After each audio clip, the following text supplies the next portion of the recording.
So as my token of appreciation, as a big thanks, because I know it can be difficult for some people to subscribe, especially if you watch a lot of different streamers. It can be tough to try to subscribe to, 5 or 6 different people. That can add up every month if money is tight for some people, especially around the holidays when a lot of people have to go out and spend a bunch of money buying presents for family members and friends and what co-workers, etc., etc. Some people have like a crazy amount of gifts that they have to buy. So as my appreciation for the people who did sub and get us to that goal, we are doing the $15 Amazon gift card. If we get to 10 subs, we will do another $25. And if you're curious, people who gift subs would be included. Like, if we get somebody who is already subbed, say Wigs would gift 3 more subs, or Quantum would gift 2 more subs, well then the next giveaway, like, Wigs would have 3 extra entries, Quantum would have 2 extra entries. So if you gift subs, it's not going to go, unless you want it to, but it's not going to go to the person that you gifted your sub to. Like, if you're the one gifting the subs, I feel like you should be the one who's getting the extra entries into the giveaway. So, I guess that's enough of a drum roll. Let's find out who's going to win our $15 Amazon gift card. I practiced this before, so what do I... Oh, it's going. Quantum? Looks like it's stopping on Quantum. Quantum! So Quantum, I will contact you about your $15 Amazon gift card. Thank you so much. By the way, Quantum, I think he's pretty close to 20 some months. He has subscribed to me more months than anybody else. So, kind of appropriate then. Alright, I feel good. We're caught up in everything. We got the giveaway taken care of. We got Coach Wags made. We got Bathel on the list for players. Number 1 on the list. My Wisconsin Badgers are looking damn good. They still got to play Minnesota, though, right? They still got to play Minnesota. So that is the division championship game. If Minnesota wins, they would hold the tiebreaker, and they would go to the Big Ten championship game. Penn State, Ohio State. I believe I saw that Penn State won that game when they played earlier. Yes, sir. So Penn State just has to beat Michigan State, and they're going to the Big Ten championship game. All right, let's go ahead and win this game and nail down our spot in the conference championship. Trying to get a top 4 seed in the playoffs. Top 4 seed would give us a first round bye. So we do 12-team playoffs, so the top 4 get a bye. Oh, God. Why was I about to try to return that? That's not a good sign for me not being rusty. All right, let's do it. Halfback pass, first play. Camera, I can actually make my camera a little bit lower. That'll work right there.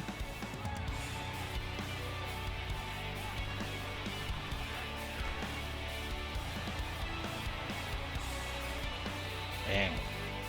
I mean, 32 yards, I'm not complaining about that, but dang, I wanted to beat that guy. Alright, give me pistol, give me strong slot, give me a read option.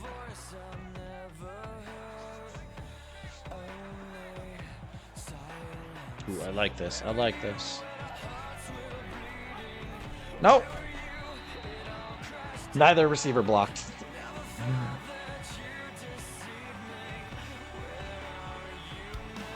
I had a lot of blockers run downfield, at least. Pistol, strong slot, mid slants.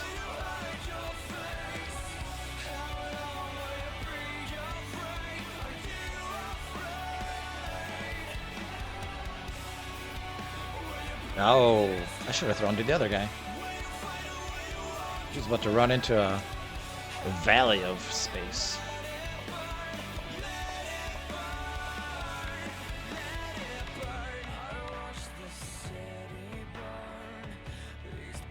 But yep, watch the old Baffle stream of the playoffs. Had to watch Texas win the national title on somebody else's stream. Ooh. That should have been a pick right there. Because Baffle played against Texas in the national championship game, and I was begging, I'm like, please don't let Texas win this. I'll be embarrassed if, actually, I should not be running on this play. Be embarrassed if Texas wins somebody else's Dynasty before I can actually win with them in my own.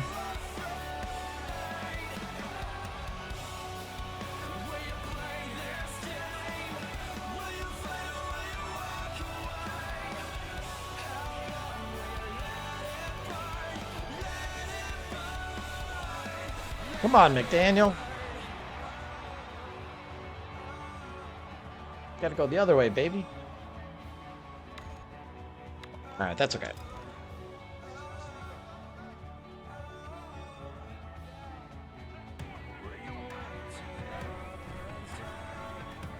Oh, I messed up.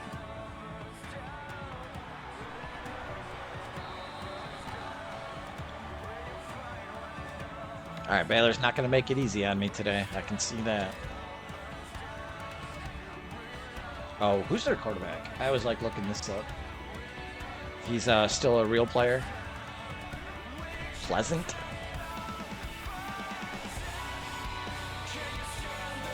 Baylor QB.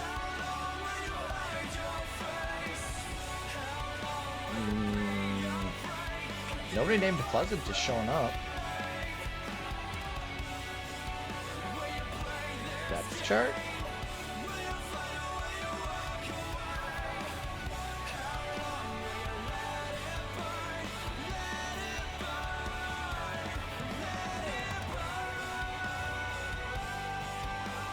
And that only shows 2 quarterbacks on the depth chart.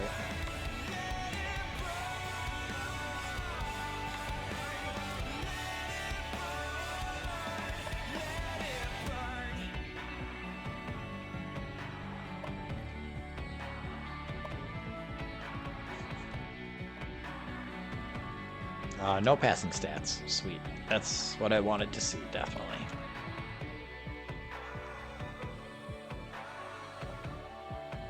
Jake Pleasant, redshirt freshman. There's your answer. He is not a bunch of freshman quarterbacks. So those will all be game-generated players at that point then. So as long as I was mentioning I might want to do one more season at Texas, is if you play 5 seasons, guaranteed every real-life player has been expired. Has been gone by then. We did end up with the number 2 recruiting class.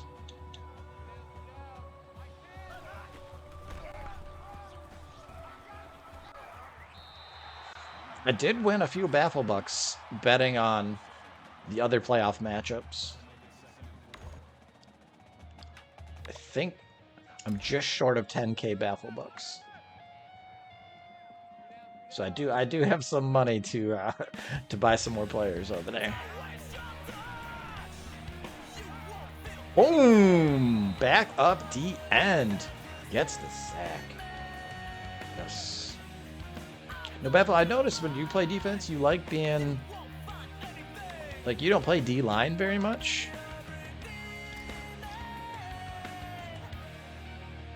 Now, basically, how do you play as, like, a safety? So I feel like whenever I play as a safety, I feel like I always make a wrong move, and then I get beat. Like, they either beat me deep, or if I go too far back, then they, like, stop, and then I'm 10 yards off of them, and they get an easy first down or something. It's like, I just not... Ooh, that is short. That is short. Let's go. I thought we were about to be behind.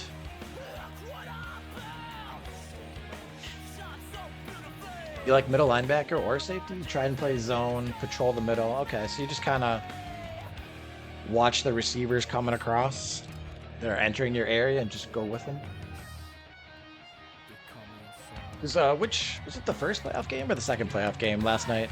I saw you were like trailing a guy And then they threw it to the sideline and it was an interception to seal the game, basically. I look forward to that. We got some good ones. Try it. Yeah, exactly. Okay. But how do you do that? How do you actually succeed at doing that? I think I'm too herky-jerky, because I'm always like hopped up on caffeine and shit when I'm streaming, so I'm like, right.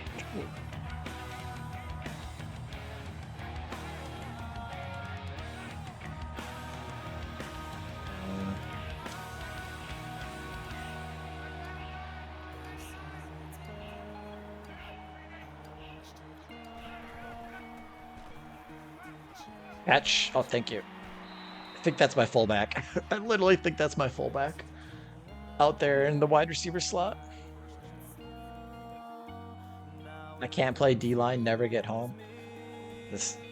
I just mash the right stick.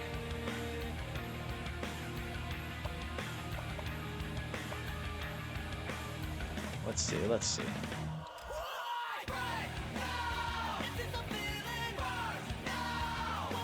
Sometimes I will freelance. Yeah, that works. Oh, ran into my own blocker. But yeah, sometimes I get the feeling like you run a pre-programmed blitz and it's easier for the offense to pick up. Whereas if you do an unplanned blitz, they're totally caught off guard.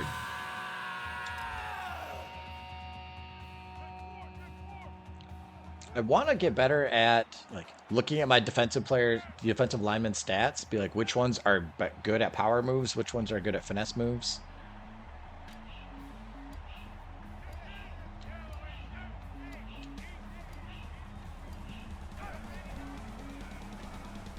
There it is. So it's like I'm not trying to bull rush with a guy who's not very good at power moves. Or I'm not trying to do swim moves with a guy whose specialty is bull rushing.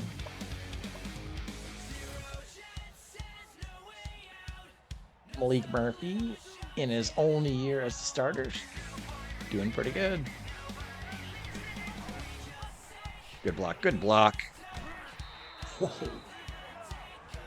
If I play D-line, I like to drop them in coverage to mix it up.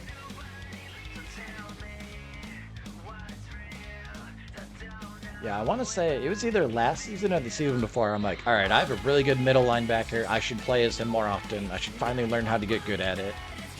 And I would do it for like half of a game and be totally lost, start screwing things up. I'm like, all right, well, I also want to win games. So maybe when I change schools, I'll have to like dedicate myself to learning the secondary players. I do not like the way that they're lined up in the middle like that.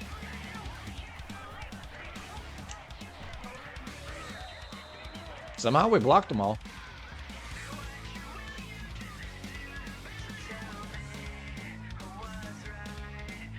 See, let's see. The bad thing about playing a D lineman is if they do an outside run, you have to, like, you can't stay as a D lineman. You have to switch to a linebacker.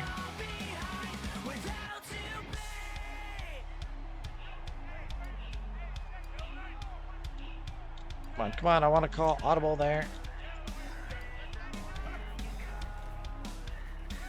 I should have thrown to RB right away. I would have got more yards.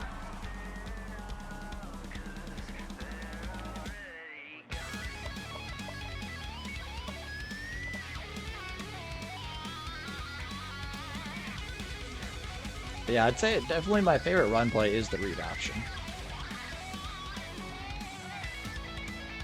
Well, I guess I should have expected they were going to stack the line with this formation, though.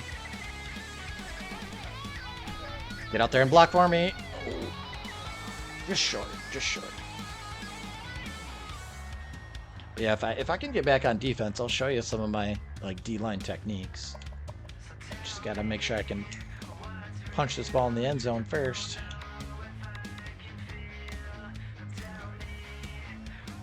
I was watching some of your play calling from the games yesterday, and I was like, you know what? I I've been hesitant to go and mess with my custom playbook lately, but I really do need to add in some more passing plays.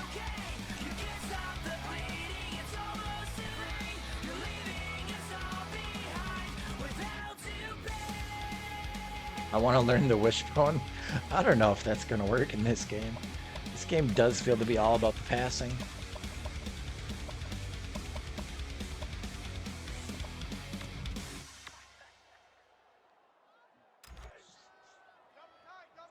You got to get your chunk yardage. You got to have like 20 and 30 yard plays all the time.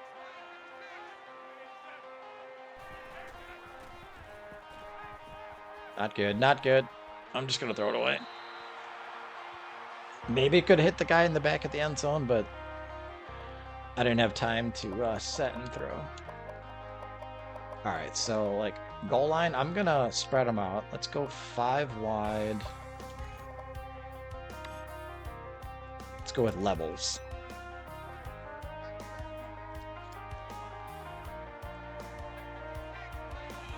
Because they should not be able to cover all these guys.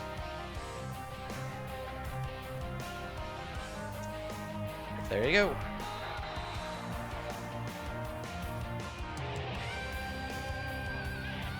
So now, if I could remember where my Mustang outs play, is that trips?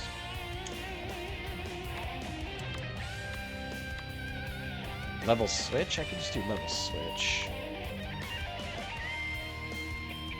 Screw it, let's just do level switch. That's a good point. Dedicate to it, but recruit for it for sure. Yeah, you can't just take over a random team and say, now we're a wishbone team. What a catch, and not in the end zone somehow.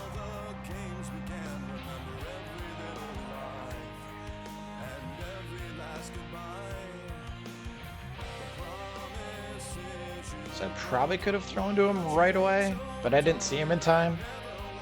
So I had to wait for him to clear.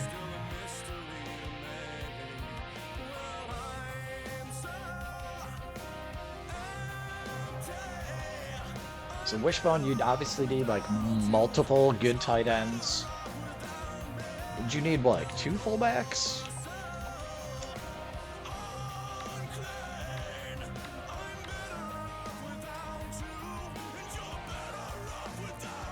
Obviously, great offensive linemen. Get some receivers that can block really well.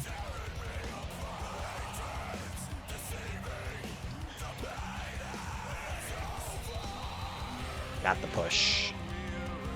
Army and Navy are always good in this game after like 3 or 4 seasons. I have noticed that. And I want to say it was Problems stream, probably like 10 or 15 seasons ago. It was like Air Force. Does Air Force run the same style offense? But yeah, like Air Force was always in the playoffs, and then like Army was always in the playoffs. I remember seeing some weird brackets for him where it's like Minnesota and Army. I'm like, what the heck is going on here?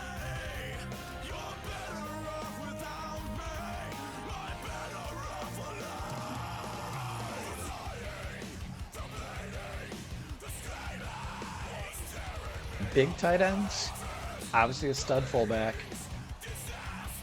Yeah, that's right. So, yeah, not like maybe 1 fullback, but a whole bunch of good running backs. And O-line, obviously, yeah. So, definitely have to change my recruiting plan because I'm always like, I only need like 1 or 2 good running backs, but you need a lot. Problem is very strict on his playoff rules. I guess I haven't been spending as much time in his streams lately as I used to.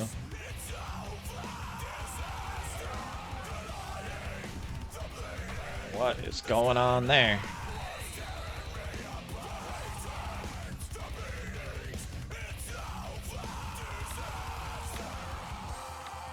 Mostly because both Problem and Tiger Justin stream super late at night, and I don't I haven't been staying up as late as I used to. Get off. Jeez.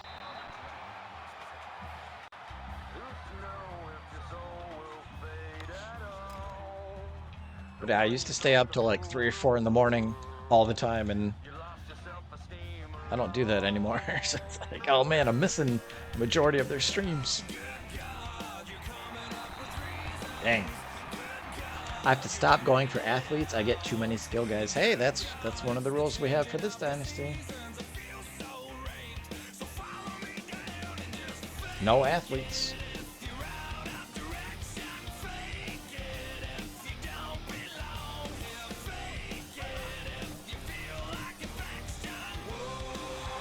Man. Okay, I'm gonna have to start calling my own defense this year. This coach suggestion's not working.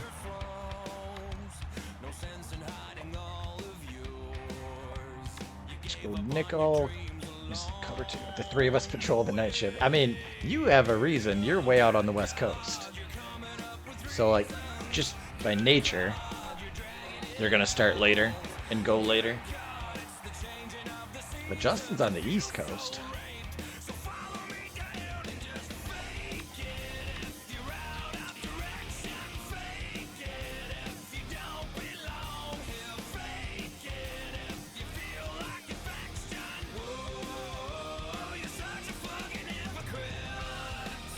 Come on, what are they doing? So, like, if I'm just getting blocked straight on like that, then I'm usually pressing right on the right stick, or I'll press left on the right stick just to try to do a move to get off the block.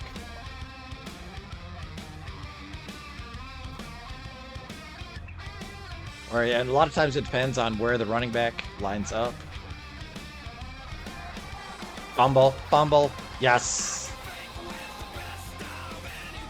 So if the running back is lined up on my side, I'll briefly kind of go like straight ahead or off to the side, and then I'll quickly break inside. And then I'll do a right stick dive, like a hit stick. Because I'll beat the lineman by going inside.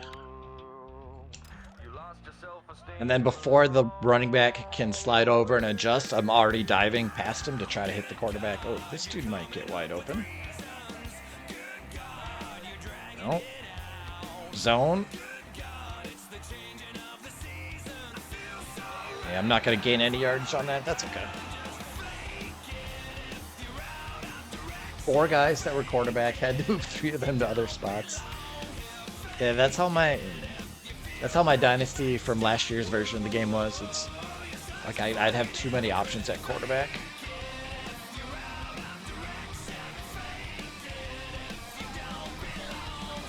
Third and inches.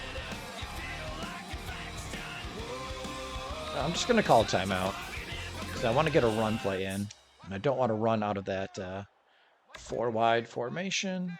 Gonna clean up your looks with all the lies in the books to make a citizen out of you.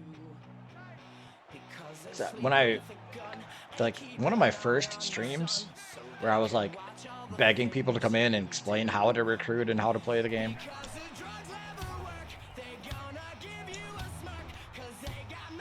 Oh. I was telling a guy, like, yeah, it's my first season and I've already got like a really good quarterback for next year.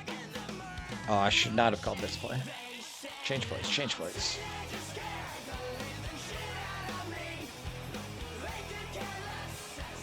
And he was all real nice. Oh yeah, congratulations, you got a quarterback. And then like eventually I figured out that getting a quarterback's actually not that difficult.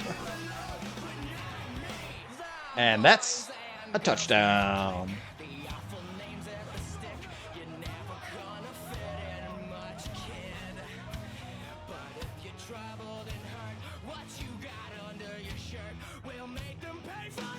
Look at that dime. Malik Murphy to Jonte Cook. Both of them real players.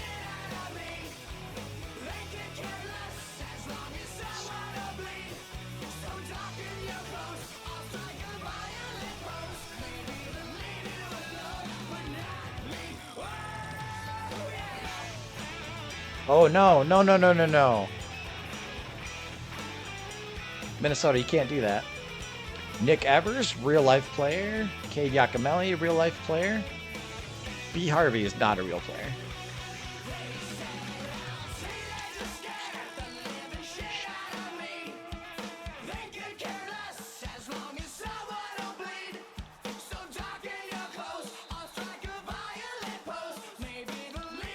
Anybody pay attention to signing day in college football yesterday?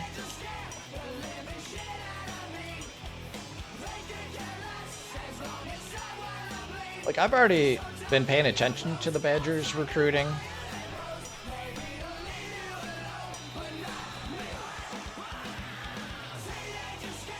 It's like they already had 20 guys verbally committed leading up to signing day.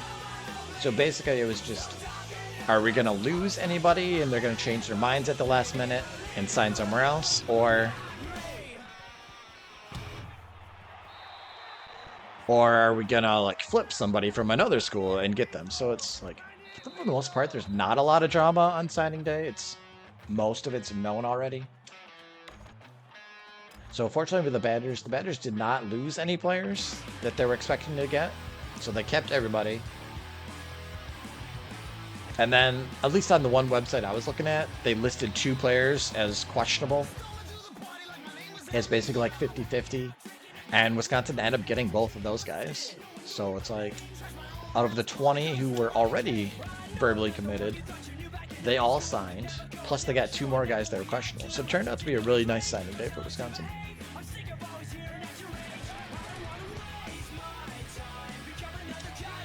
Nice. And obviously the official like nationwide team rankings of which schools had the best recruiting year is not going to be official until the late signing period, which is, I swear it used to be in January, but now they're saying it's in February. Oops. Back. I'm here. Yes. Well, like, as it stands right now, the Badgers are a top 25 class. Which, obviously, fans of, like, Texas, Miami, Georgia, Alabama are like, yeah, whatever. Top 25? That's not that good, but Wisconsin's never... Dang, I almost had it.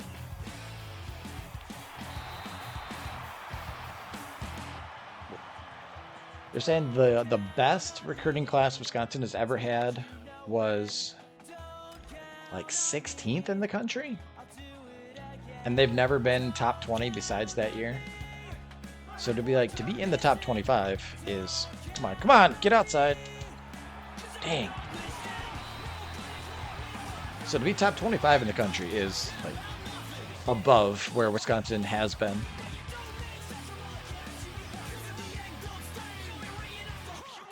Like, if Wisconsin ever signs a 5-star player, that is huge deal. Damn. Because Wisconsin, like, 5 stars don't think of Wisconsin as that type of school.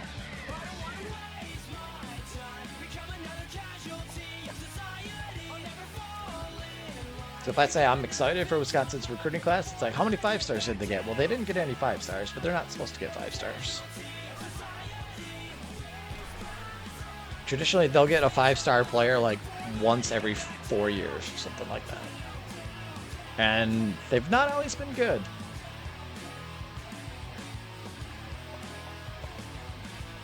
Like, I want to say the past 2 5-star guys that Wisconsin's gotten have actually kind of... I think one of them got kicked off the team. Like, he was complaining about playing time and like was started being a disruption to the team, so he got kicked off the team. And the other one is still on the roster, but he hasn't managed to become a starter yet. So it's like, stars aren't everything. Having said that, yeah, Wisconsin didn't get any 5 stars this year, but they got, what did I say, 9 4-star players, which is either the most they've ever had or second most they've ever had. So yeah, a couple 4-star running backs. I'm not going to return this. It's like all positions of need too, because Braylon Allen's leaving early to go to the NFL. Ches Malusi gets injured every year and misses most of the season. So although Ches Malusi is coming back, we have basically no experience behind him. So it's like we needed a couple 4-star running backs. That's not going to go well.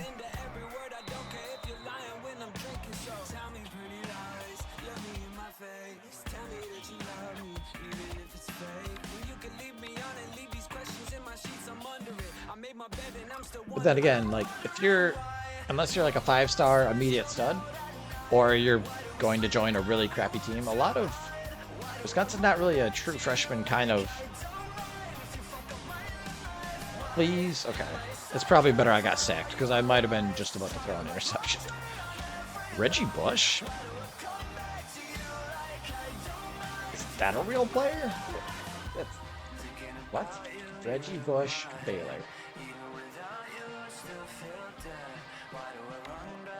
Cornerback. Baylor, okay.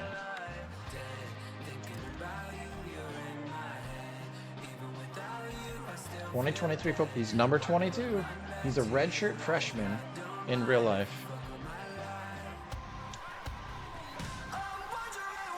That's the wrong player. Hey, that's better than a punt. I was going to have to punt it on the next play anyway, so there's a punt.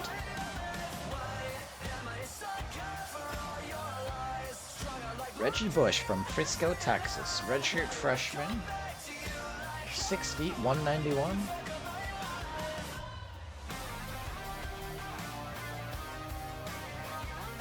Frisco Independence High School. Played running back, safety, kicker? Huh, that's interesting.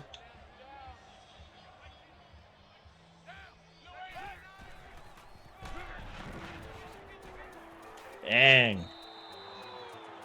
Good run by that dude.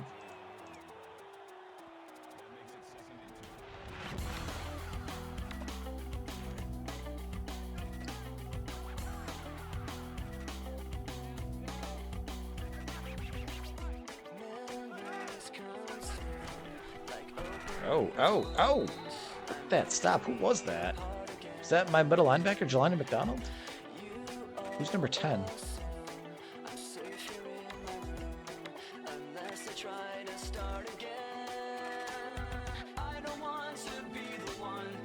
Are you number 10? Turn around. Let me see the back of your jersey. Damn.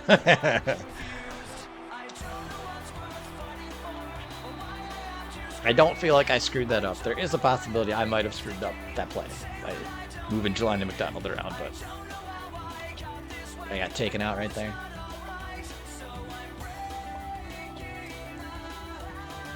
I don't like that Baylor's been driving down the field. Like, I didn't feel the pressure because they didn't... Oh, screen. I didn't feel the pressure after the last one because they only got a field goal out of it. But suddenly I'm feeling the pressure. If they get a touchdown,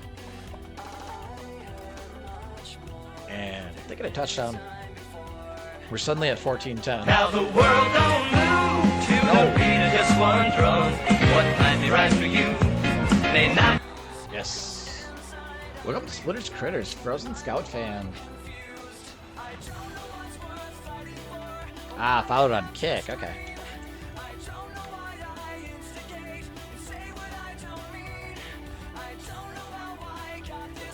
I was looking in the chat for the alert. I'm like, wait a minute, what's going on here? I'm like, get him! Don't let him run for it. Yeah, I was like, I know I'm not very good at remembering names and like who their favorite teams are, etc. But I'm like, did he just make a new account? Or so thank you for explaining right away. Otherwise, I'll question my sanity of like who's followed me before, and etc. etc. Yeah, you're not getting the outside on me, buddy. I'm waiting.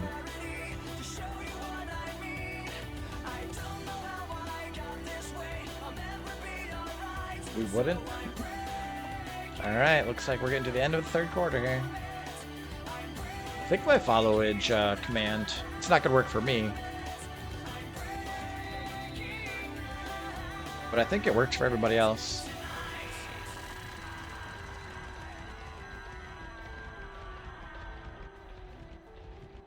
There it is. Both Botrix and Stream Elements are responding.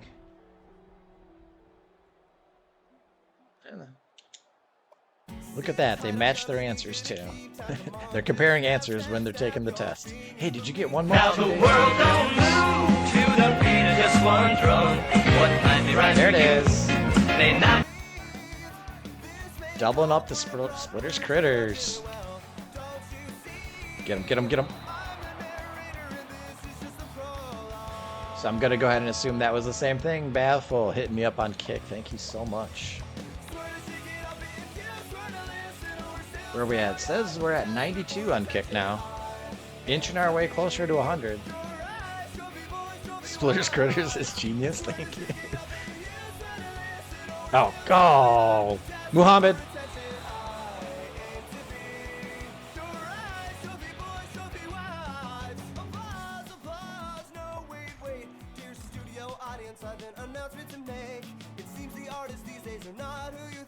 Handbrake in progress. What they're waiting for? Just kick it.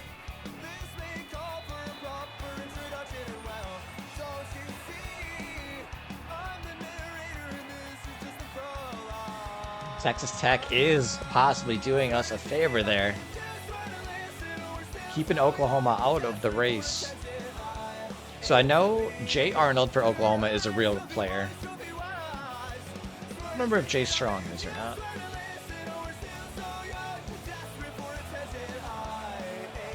Yeah, when I heard... Ooh, let that go, let go. When I heard in real life that Oklahoma's quarterback Dylan Gabriel was transferring, I was at first surprised. I'm like, wait a minute, he's a fairly old player. He was the starter the whole year. Like, why is he transferring? And then, like, you read about it, it's like, oh, Oklahoma, like, recruited a 5-star quarterback last year, redshirted last year, and now he wants to play. And that's Jay Arnold, or Jace Arnold, or Jackson Arnold, whatever his real name is. But yeah, he's apparently a huge recruit that Oklahoma wants to open up the quarterback position for him next year.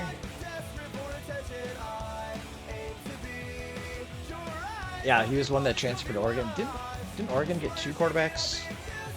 Ooh, don't like this, don't like this.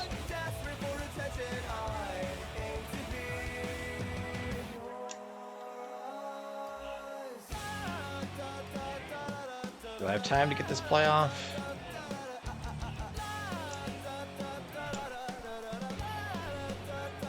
Yes, sir. It's the tight end with the first down.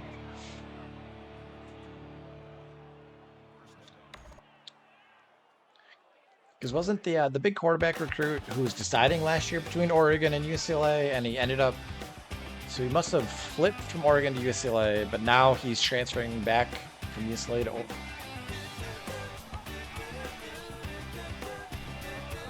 Honestly, sometimes I'm with you, Baffle, where it's like, there's too much to keep track of. There's way too many players.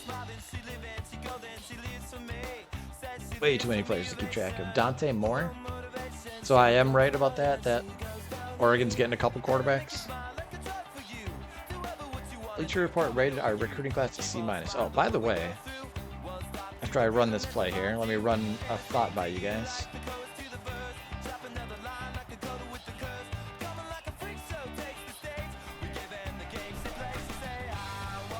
Something else. He will be good, but I don't like it. Yeah, exactly. A lot of these players, they drag out their recruiting, they change their commitments multiple times, and then they transfer. It's like, you know what, just let me know when you're actually playing a game. Then I'll start paying attention to you. So what is this command here? Badgers? I feel like the Badgers say, yeah, shout out to my fellow Wisconsin fans. So I was like gonna make a list of all the Wisconsin fans.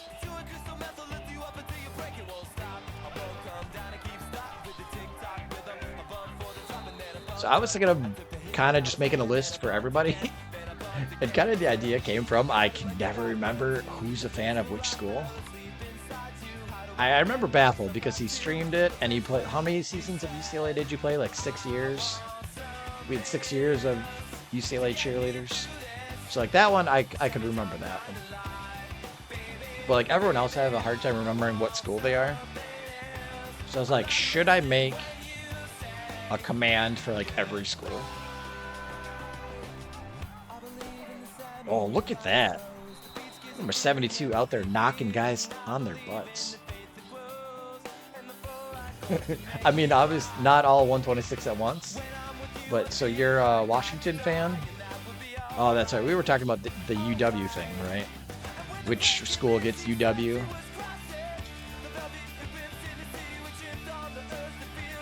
But then I can do like Huskies. And then we could list like whoever wants to be like known as the Husky fan.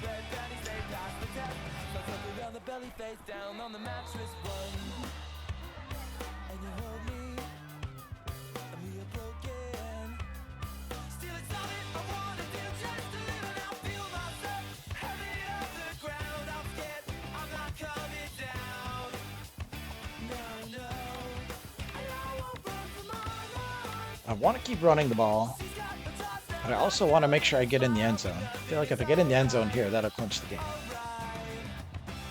game. Yeah, I was also thinking of that. UConn or NIU fans have to be something else. Yeah, come up. I mean, I don't really care what the command is. Ooh. Horse collar? Horse collar? Yeah, and honestly, not a whole lot of UConn football fans either.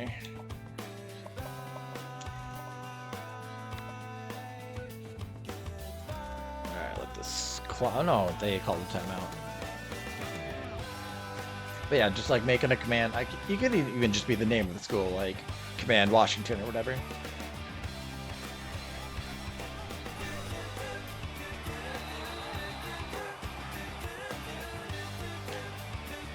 So it could be like exclamation mark Washington when you come in the stream, but and even like people could have some influence on what the command is, what they want it to say. If like you have certain fight song lyrics that you want to put in or something like that. So one, it could kind of like shout out to the chat, hey, what's up everybody? This is my favorite team. Oh, I tried to cut outside. I didn't do it very good. Still got the first down somehow. Bow down to Washington. So kind of like a, hey, what's up? I'm in the chat. Let's go Washington. And then also, like, if there's more than one person that's visited the stream that's been a fan of that school, then you can be like, wait a minute, what? I'm not the only Husky fan in here? Or I'm not the only Bama fan? That's our fight song name? Yeah. I think Wisconsin's is just called, probably just called Varsity, yeah. We'll go ahead and sing Varsity. That's a weird name for a fight song. Block him, and we're in the end zone. Gosh. I love my offensive line this season. I feel like that's about to clinch it there. Made them burn all their timeouts.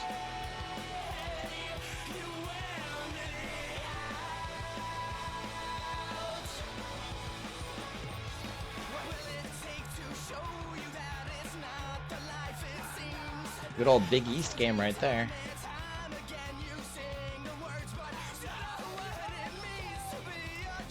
This is the first season where we put Notre Dame in the Big East. So I really hope, I'm not a big Notre Dame lover, kind of cheer against Notre Dame, so it's like, I don't want them to win the Big East the first year they actually join a conference. So I saw West Virginia had a nice record there. I'm hoping West Virginia... Oh, because that's one of the schools that, like, a lot of people that visit the chat, or at least used to visit the chat. I don't know how many still pop in and out. Boom. But I could do, like, West... Or I could even just do, like, WVU. And be like, shout out to the Mountaineers, and then list the usernames of Mountaineer fans. And obviously, if someone doesn't want to be included, they don't want to be shouted out every single time. You know, consent. You gotta have consent to put you in there. But I'm pretty sure everyone would be proud to be like, yo, I'm a big Bama fan. Put me in the Bama shout out. Dang. I always associate Notre Dame with the Big, well, because they're in Big Ten country. They're in the middle of Indiana.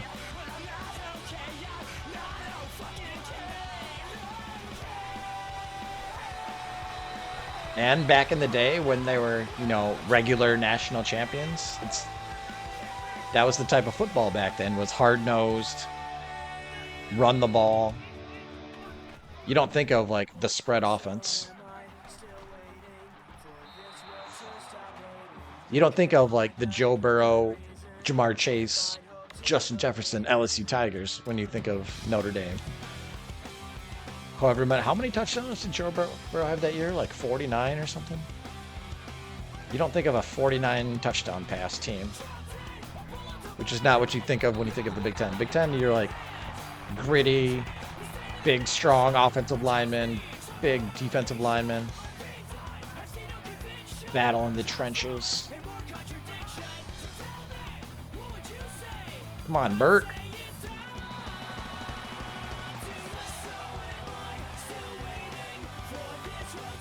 Something crazy.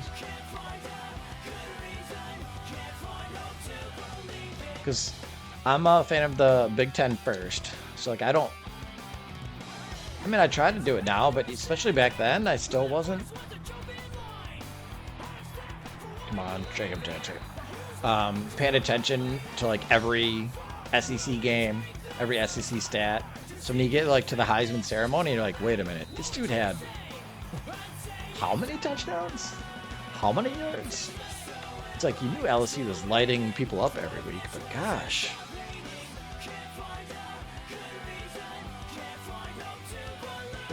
That's averaging 4 every freaking game. Oh. This is what what were you calling it? The EA logic?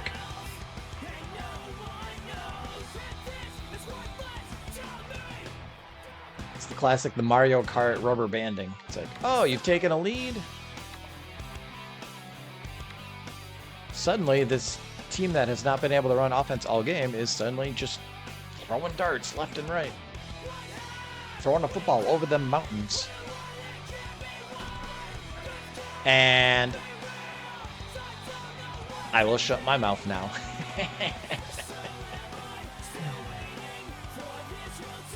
Dude, I need a sound alert. What was the sound alert I was thinking of? I was trying to think of more sound alerts and stuff for the stream. Like karma.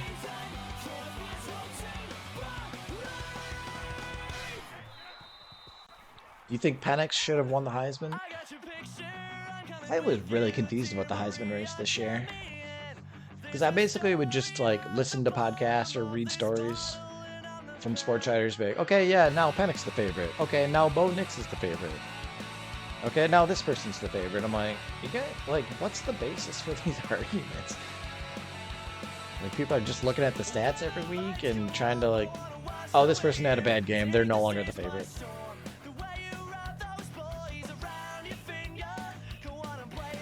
So I never dug into the stats a ton myself. But I probably watched more of Washington's games than any other of the major candidates. Like, I definitely did not watch hardly any LSU this year. So based on what I saw, yeah, I thought Penix was amazing and should have won the Heisman.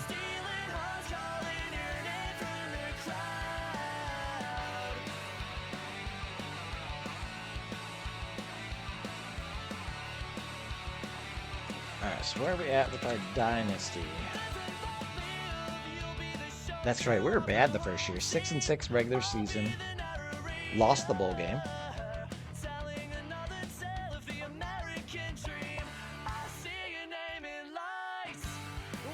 Year 2. won one playoff game and lost one playoff game, so... Oh, and we won the conference championship game. So we were 9-3 in that regular season. Auburn knocks off Bama. Texas Tech knocks off Oklahoma. I didn't need your help, Texas Tech, but thank you for trying to help me win the division anyway. Makes my win over Texas Tech look even better.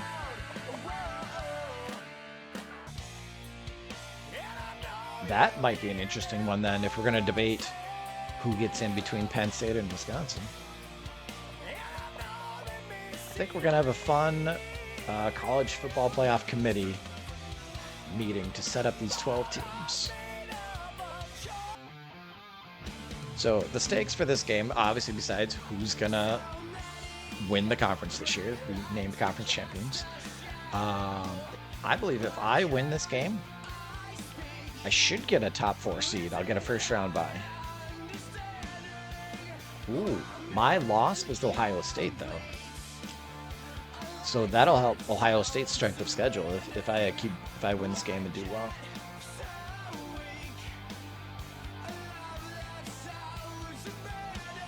Let's go ahead and change our stream title.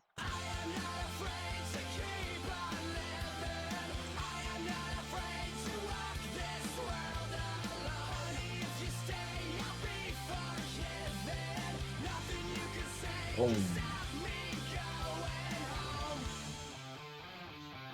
Oh.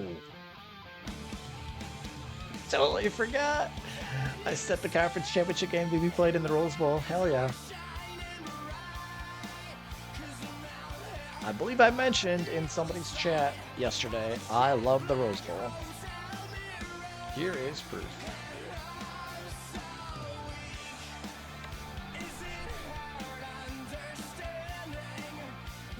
The granddaddy of them all. Alright, what time is it? Ooh, it's after midnight already.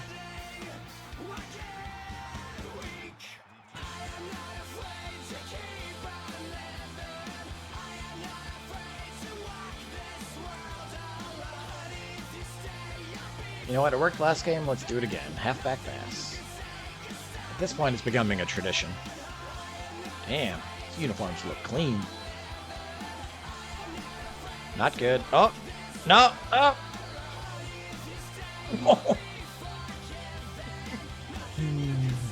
That was a wild first play. Didn't think it was going to get open. Then I thought he dropped the ball in just perfectly.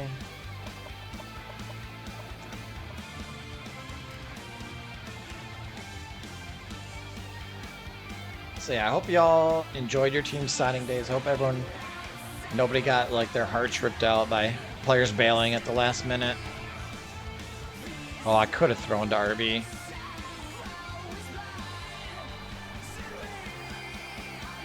I didn't trust that zone defense though. I have gotten a lot more cautious in some of my questionable throws. Sometimes it's better to take a sack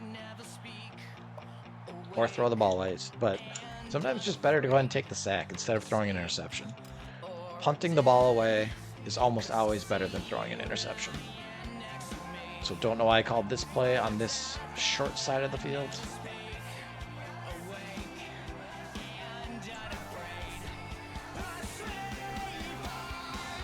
There we go. Just gain some yardage. Played the field position game early on. We had a bad first 2 plays. We don't want to get ourselves backed up too far.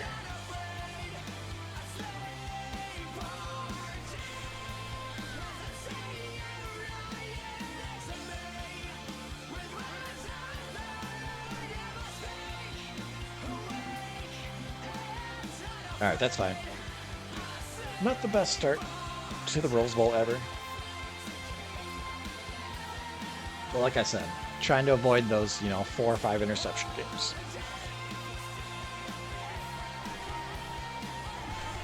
Oh. That's also why I like playing D-end. So on read options like that, I can usually contain them. Whereas I feel like if I'm playing middle linebacker, I probably can't get over there quick enough. Or I can't, make a decision on which guy to play. But if I play D-end, I can fake him out to make the quarterback keep it and then still get outside. Like, I feel like I can play both positions, or play both potential ball carriers.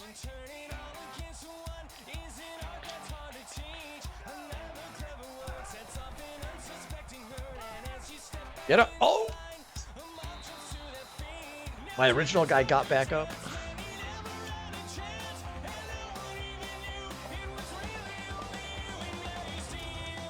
Alright, well, Frozen Scout fan.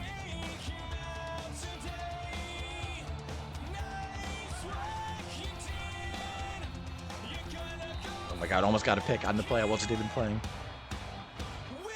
Washington. If I want to start making some of those commands. And if I get good at graphics and stuff, I could, really punting? From that spot on the field? I mean, obviously I'm gonna get the ball at the 20 now. Like, have the command show up in chat, but also, like, flash the logo of the school or something across the screen. These are 2024 goals. Me to learn more good streaming things.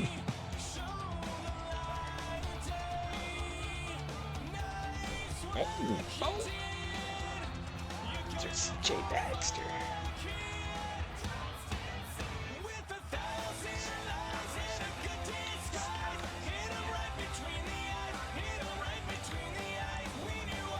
I'm really tempted to run that stick play, but let's not rely on Coach Stallions to call our plays for us.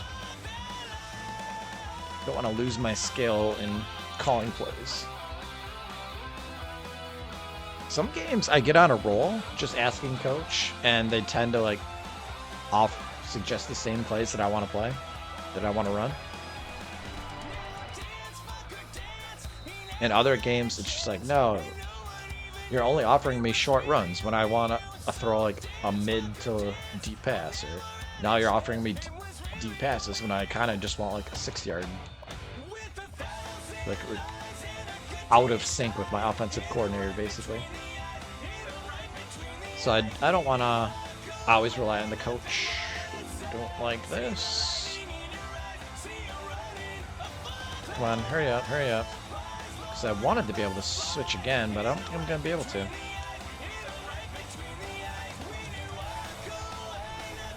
Oh, no.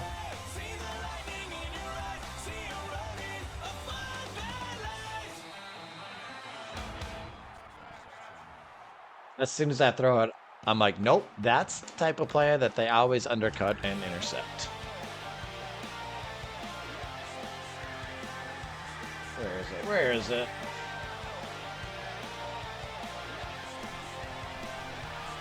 Oh, I missed. I've seen that before. Yeah. Got the guy running the out route, and it's like, oh, he's got a nice lead on him. I can throw this. And as soon as you throw it, the defender's like,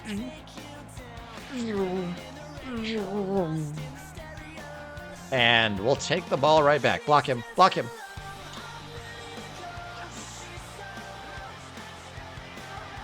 Are you playing UNLV in the Rose Bowl? Yes, sir. I totally don't remember doing this, but apparently I set this conference championship game to be played in the Rose Bowl. And I don't regret it for 1 second.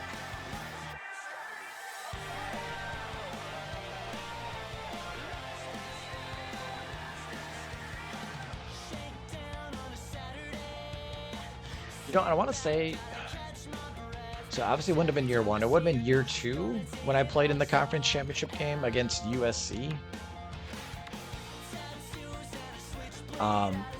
Like, I could not get the field to not glitch. I forget which stadium it was. It was some NFL stadium. Oh, I think it was the Las Vegas, the Raiders, the Allegiant Stadium.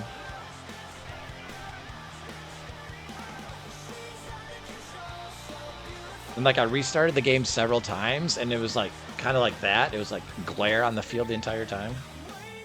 It was ridiculous. So I was like, all right, well, obviously I have to set a different stadium for this conference championship game. So if we're the Southwest Conference, what better stadium can you pick than the Rose Bowl?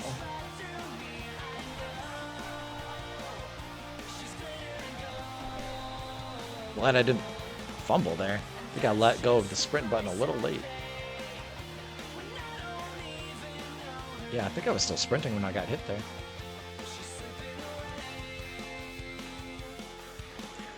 So UNLV has finally had some recruiting success or something by being in this good conference. They finally won their division. They're playing in their first conference championship game. Don't like what I see there. Don't like what I see there.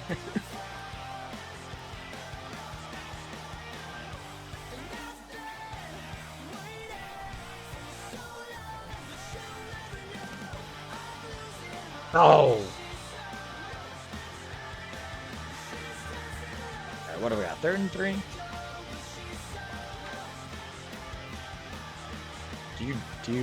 You don't disapprove of me using the Rose Bowl for our conference game, do you?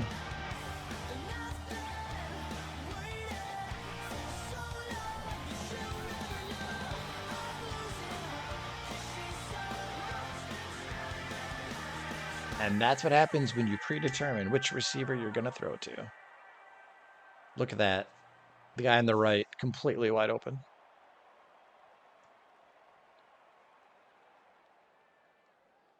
I even think this defender was trying to slide to get to the guy on the right. I just threw the ball too soon. He couldn't even...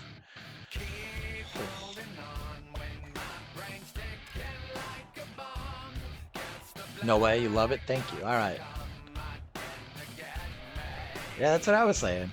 Granddaddy of them all. Oh, here we go. Smack him.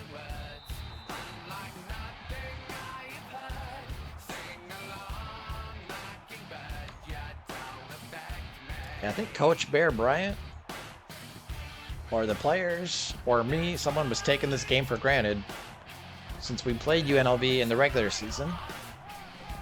Can I get off of this block, please? The Barbarian. And I was going to look up the score again, but I believe it was 28-0. I believe it was a shutout victory against UNLV in the regular season. So I think we took it a little lightly.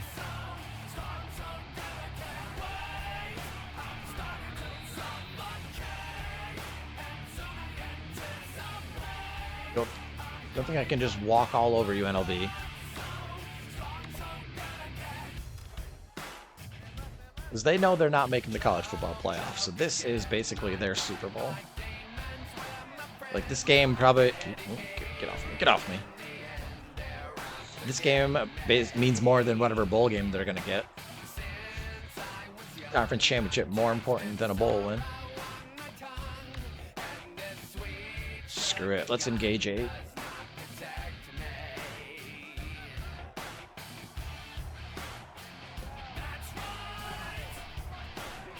That's why I don't do that all the time. Way too easy to just dump it to the tight end. Dang. That's his first completion, too. 3, 2, 1. Not the first quarter we were hoping for.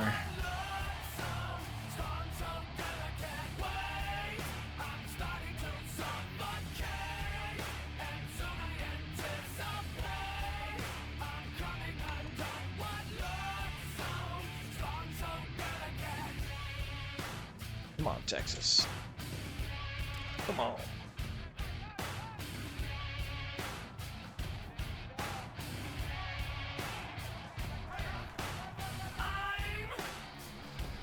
I think my emotes flying across the screen thing is a little too quick. I don't think they last as long as I want them to.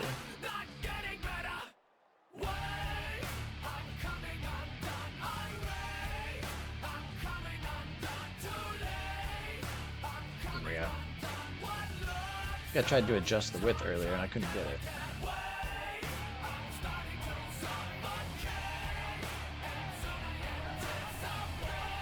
No. Jeez. Neither team knew what they were doing there.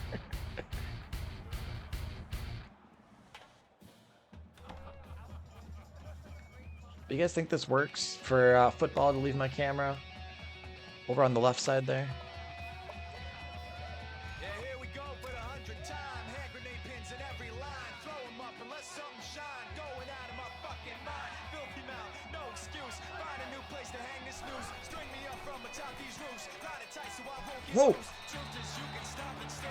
Grab myself Is that ball tipped? That ball was hanging up there. with a shovel up out of reach somewhere. Yeah, someone pour it in. Make it a dirt dance floor again. Say your prayers and stop it out when they bring that Punt return right. I bleed it out, digging deeper just to throw it away. So I used to have it in the corner like that, and then it blocks the 4th and 2. It's in the end zone anyway. Which I thought it was fine, because then it lines up with all my progress bars at the bottom there.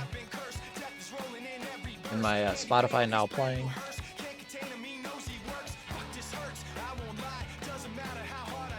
And I was like, man, let me try this out. I think I kind of like it. I don't know.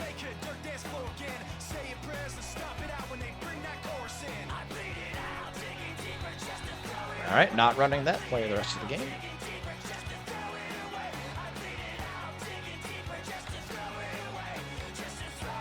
I don't know what it is, but these outside runs, not so good. Not as good as I remember them being.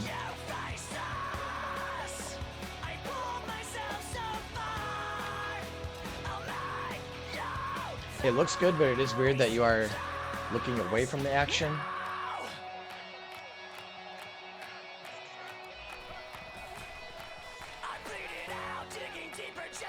Not the guy I should have thrown to. Yeah, I mean, in the long run, I still want to get a new PC. Because I've just been using this laptop that I bought earlier this year with the built-in camera. And I obviously don't want to play on a tiny laptop screen. So I'm playing on my big monitor over here. But I've got the built-in camera over here.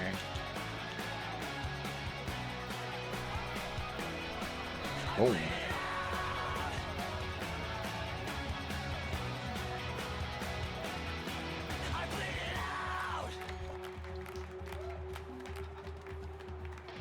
I kind of do want more of my bobbleheads and stuff in the frame anyway.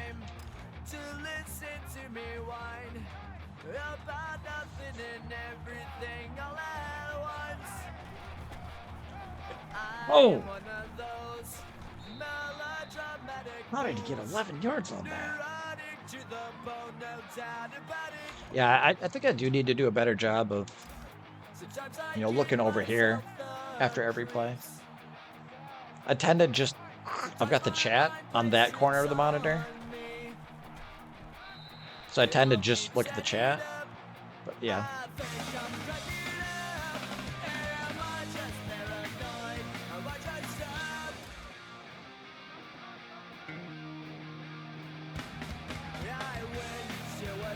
Like if I eventually get a new... Come on, come on. I gotta stop this run game. If I eventually get a new setup, like ideally you have the camera like right above the monitor that you're looking at. So you're basically looking at your stream. You're looking at your camera the entire time.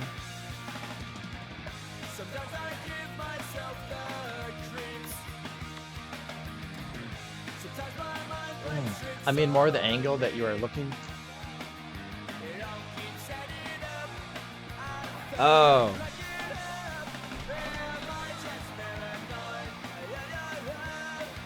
So like, yeah.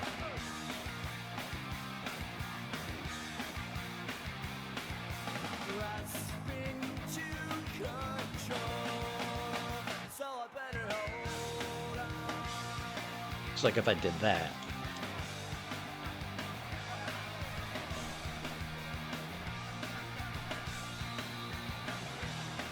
That way, so when I'm looking this way, it's me looking at the rest of the...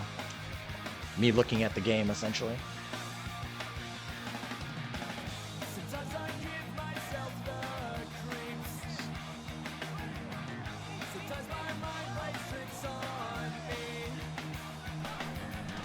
Oh.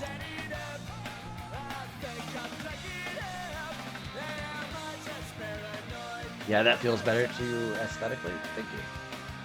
I mean, I'm always appreciative of advice of what works better for the stream, etc. I feel like I'm constantly asking, hey, is the music too loud? Is the game sound too loud? Damn. Is the Discord audio too loud or not loud enough?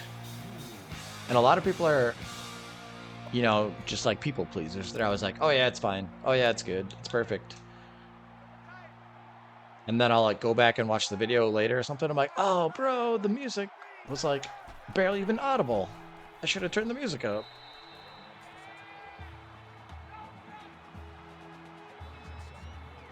Booger, dude. I saw you throw a couple passes to Booger, and I was like, oh, I really hope he gets a national championship in his senior year. The dude is ageless.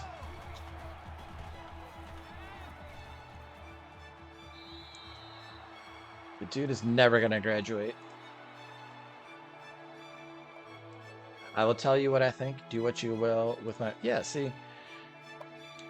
It's like when you're streaming, sometimes people will come in and be like, oh, no, why do you have a follow goal on your channel or on your screen? Like, get the... Nobody wants to see a follow goal. They're like, they'll just start unsolicited offering their opinions.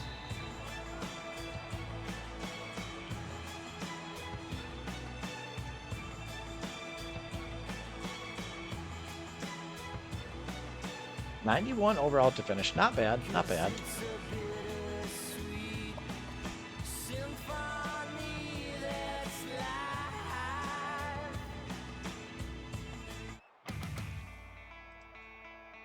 So there's definitely a difference between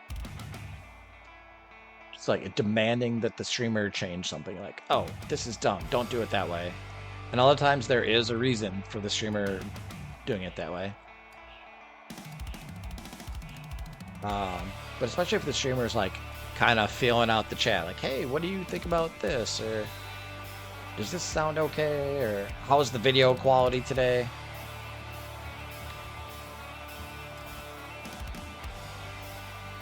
Like there's a big difference in people asking for assistance. All right, let's try a kick return. Let's try a kick return. I feel like we haven't tried many kick returns today. You guys think maybe we should try a kick return today? What do you think about that? Let's go.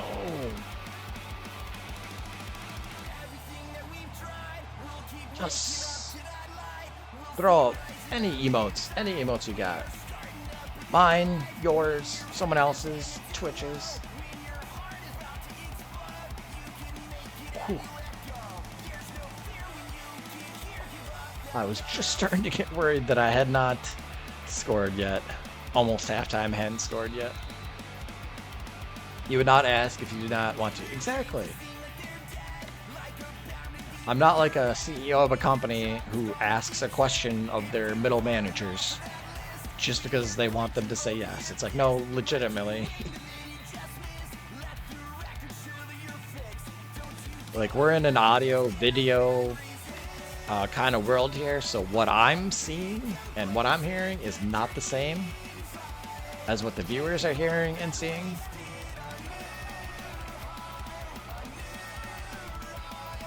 So it actually really is like, hey, I need the opinion of someone who's on the other side.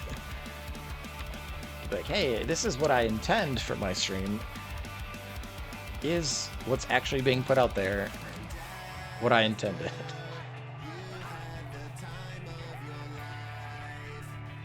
Ooh, which is one where mods definitely come into play. Dude's 1 of 11 passing.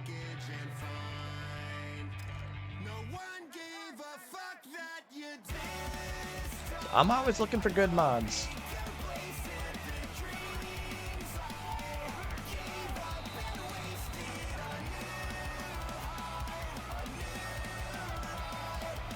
I have a couple mods. Should I call timeout? I got 3 timeouts. Let's do it. I have a couple mods, but they're not always on very often.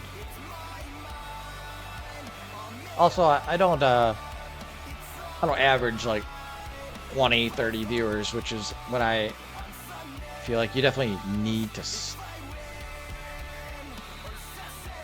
you need to start definitely having a mod in your stream pretty much every time when you get that number of viewers, because then there's a lot more things going on that you have to pay attention to.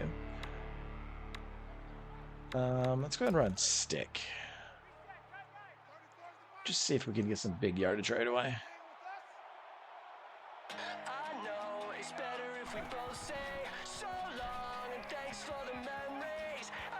Yeah. You guys think we can get some big yardage right away? Sorry for being that annoying guy. 2 plays in a row, but oh my gosh. 2 gigantic touchdowns. Back to frickin' back.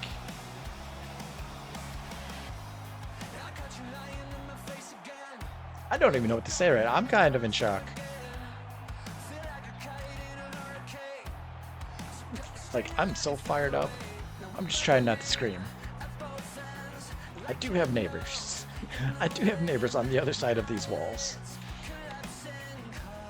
And it is 12:41 in the morning. I'm screaming internally. Yes. Yes. I think I have Coach Playas, LFG.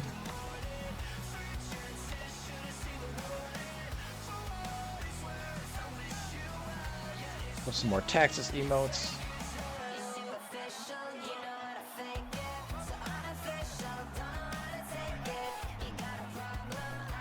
I tried running all the way around. I got USN emotes. I don't know if this is a good oh boy or a bad oh boy. But it's like, oh boy.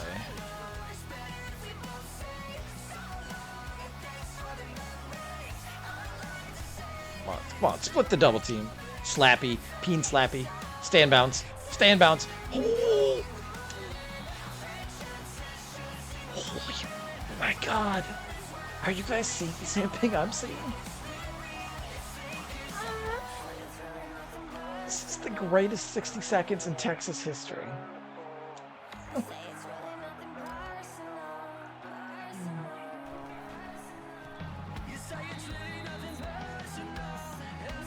Oh my god, UNLV is getting absolutely wrecked right now. Somebody let out the attack dog on these fools and didn't warn them that the attack dog was loose in the yard. Oh my gosh. UNLV fans are sitting in the stands right now in utter shock. Somebody just went to go buy some nachos and a beer.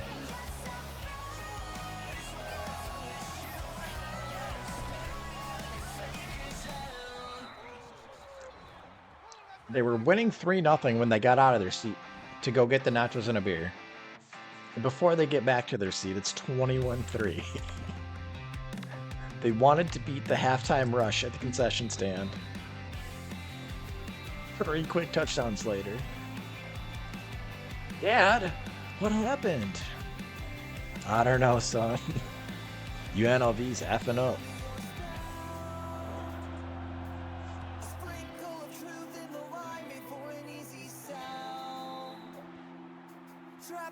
Oh my gosh.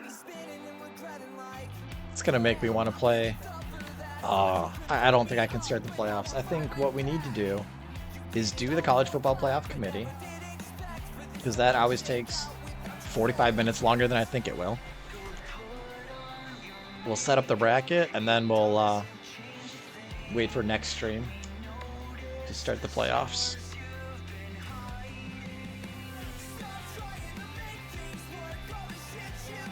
Because I know if I play one playoff game, Dang, that run game. It's the only thing they have going. I know if I do one playoff game, I'm not going to be able to stop.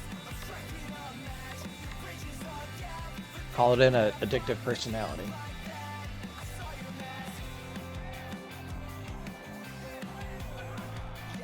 Oh, gosh. All right.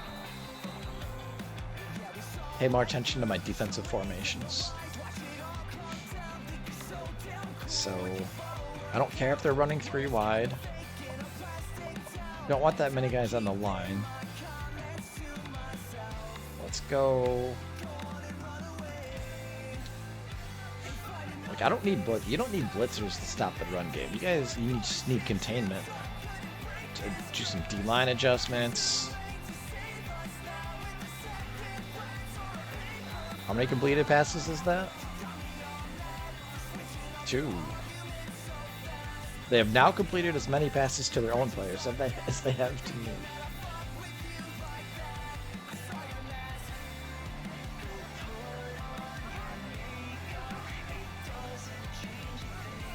Get him. Yes. He's not down. Fumble? Thought he fumbled.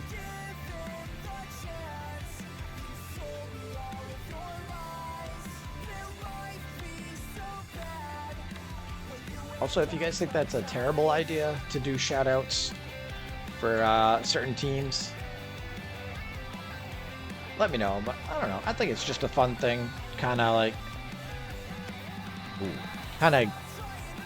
It's like an icebreaker, basically. Like, if you go to college or summer camp or something, there's always icebreakers like, hey, you know, my favorite band is this, or what do you like to do for fun? Kind of like in the stream, okay? Here's where I'm from. This is my favorite team. That sort of idea. So it's like, oh, hey, Bama fans in the house. And then it would be something that I don't have to do myself if I just make the commands available to everybody. So you can come in and be UCLA. Like, yo, what's up, UCLA fans in the house? Ooh.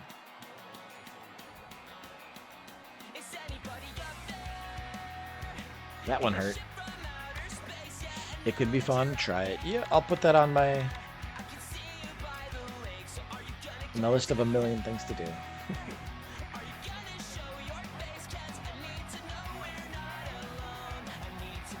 I almost want to start running clock. Ugh. I don't want to take all the fun out of the game, though.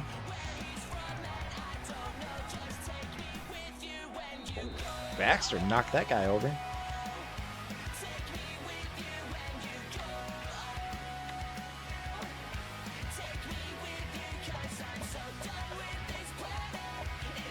So are you're volunteering, Baffle?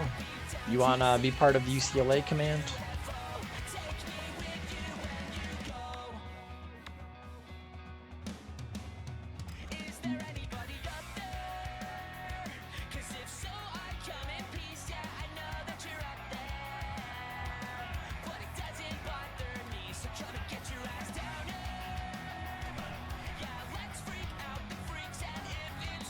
God. Oh, I had more time to throw. Because I missed that window right there. I should have thrown the guy in the middle. But then I was going to wait for the second guy to hit that same window. I felt those guys right on top of me.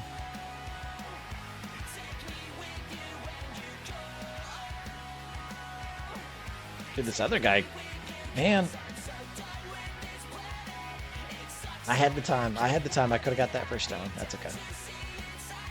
No regrets. Sure, I mean, I am a fan. Okay.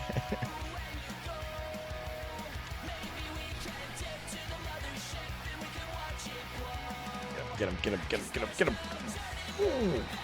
Where are you going? 0-yard return.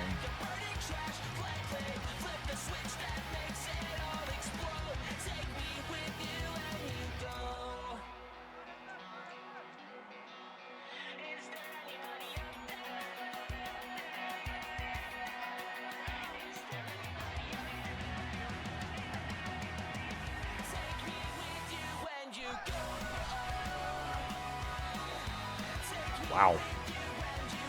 Shut that down.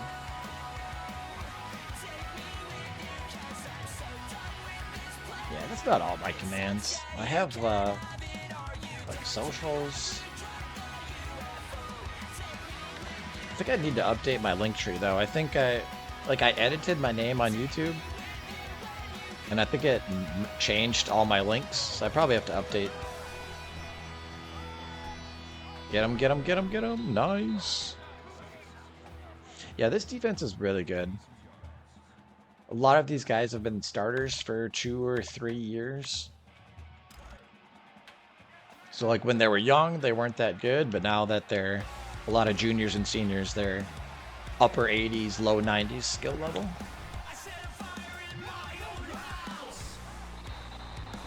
Fourth and 1. They've got to go for it at this point, right? Weak sauce. Third quarter, they like to punt. They don't usually like to go for it until it's the fourth quarter, even though they're down 21-3.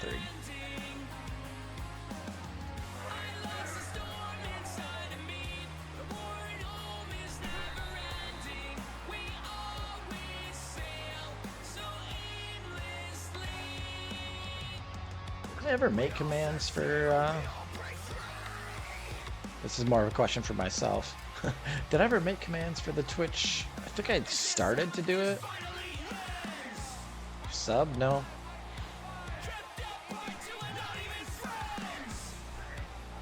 For Twitch's little December/January 25% off subs. And 10% add-on to bits.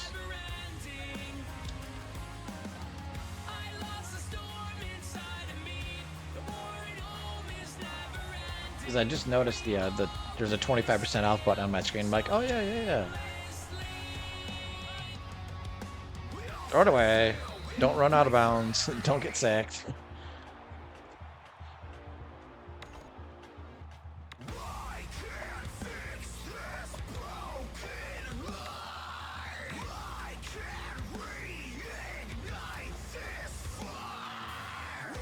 Probably should just run the ball a little more often to try to get to the end of the third quarter, but it's too late now. No, nibble it. Catch the ball.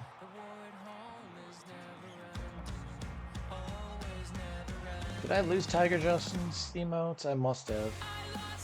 I love his catch the ball emote.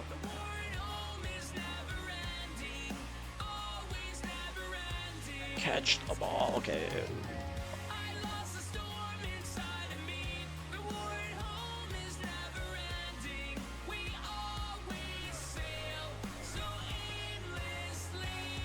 Is he gonna catch that?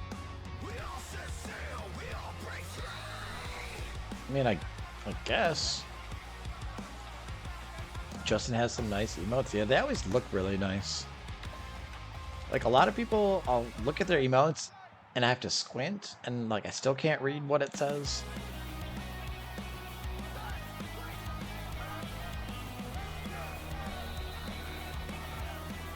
Yeah, a lot of people have some nice animated emotes. I've been using Coach Playas. That one fits pretty much any situation.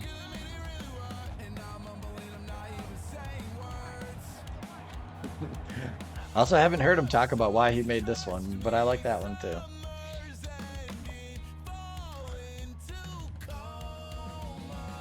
This little beautiful girl in the Santa outfit.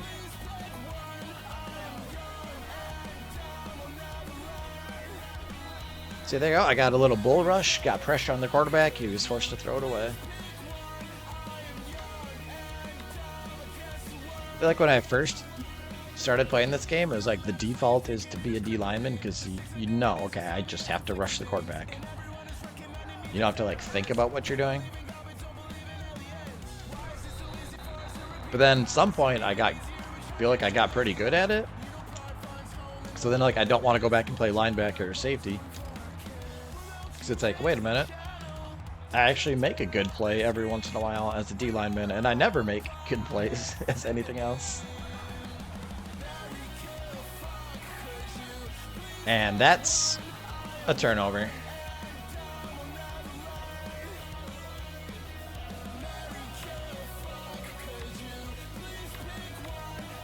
Alright, so now we're going to stick to the run game, at least for these first two plays.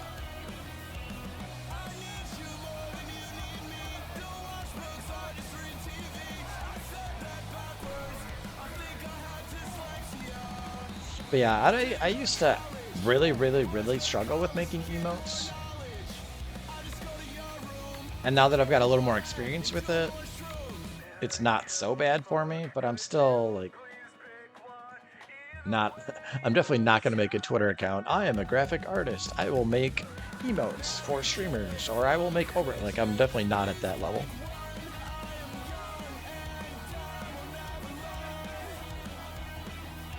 Also, I would like Twitch to allow me to make more emotes. Like, I don't have that many emote slots.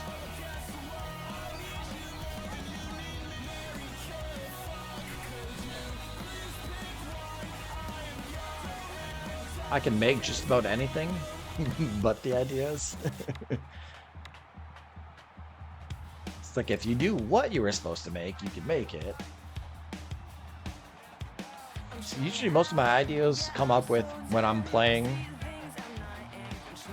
If I'm playing, I don't know, Halo or this game or whatever, and I'm like, I have this emotion right now and I want to express this emotion.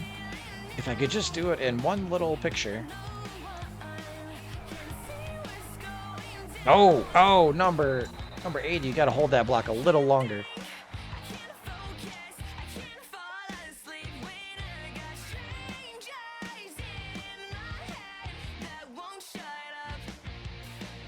Oh, that's why. Yeah, I feel like I could have got an end zone if the guy was walked a little bit longer.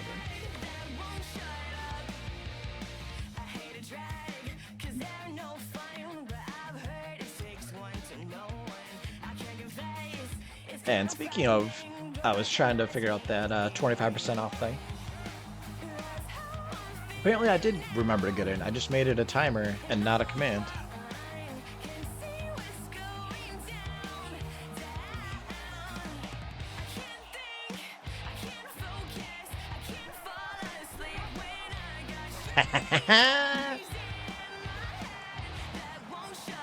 And that's one thing I have improved on in my gameplay of this is I used to panic when I'd see multiple people running in from one side if I was going to do the read option on that side. And now I'm just more comfortable with it. You know what? It's like, you know what? Keep it with the quarterback.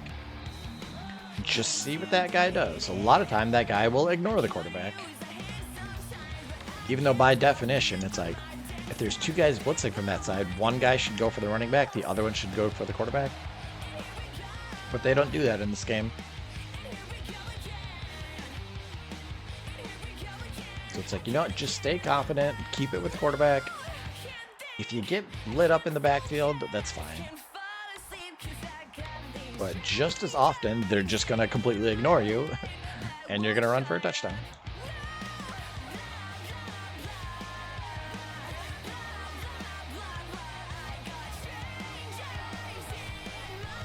Oh! See, I bull rushed that guy, knocked his butt to the ground, forced an early throw, which should have been an interception.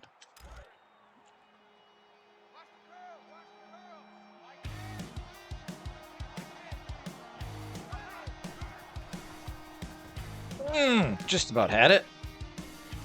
Still got him to the ground.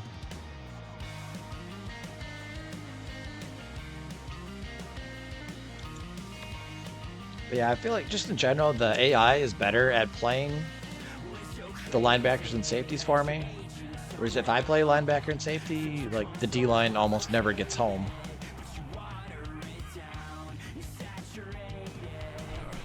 Dang. So it's like I'll be running around in pass coverage. And then I'll be running around, and like, wait a minute, is this quarterback like still not under pressure? Like, of course someone's gonna get open eventually. Shift the D line. Trying to get outside. Dang. Alright, how much time is left? 2:49. Alright, let's go ahead and go with a dime defense. Since they're probably just going to pass the ball every single play the rest of the way.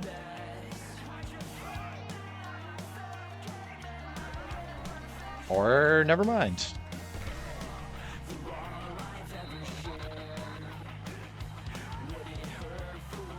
I like how they do that right after I say it.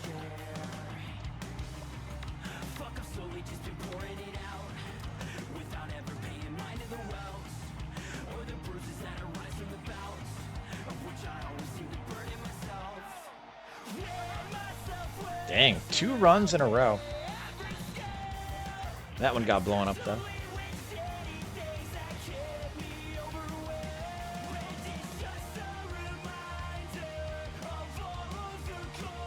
I'm still gonna stick with dime.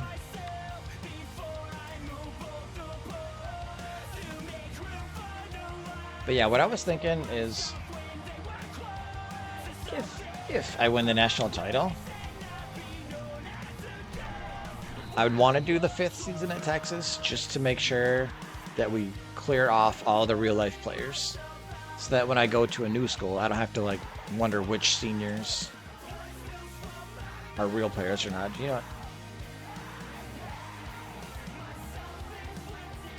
what? Pump up the crowd, yes sir. Bam, get them. And because I've spent so much time the first 3 seasons like trying to recruit with the limitation of not being able to recruit athletes, I kind of want to like get a little bit more payoff.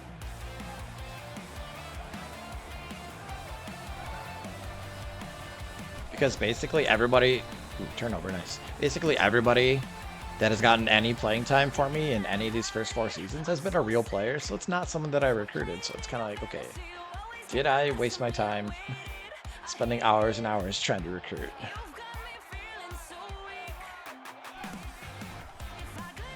Boom, boom. Oh, I thought they were both going to get blocked. So at least if I would play one more year at Texas, we would have a quarterback that I recruited myself. And a bunch of receivers will probably be gone. So then a lot of receivers that are recruited would step in and get more playing time.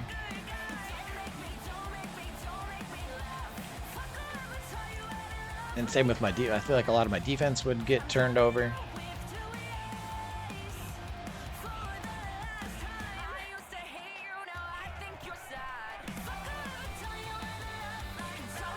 Alright. I think I'm just going to take a knee on the next one. We'll do the College Football Playoff Committee. Figure out which 12 teams are deserving.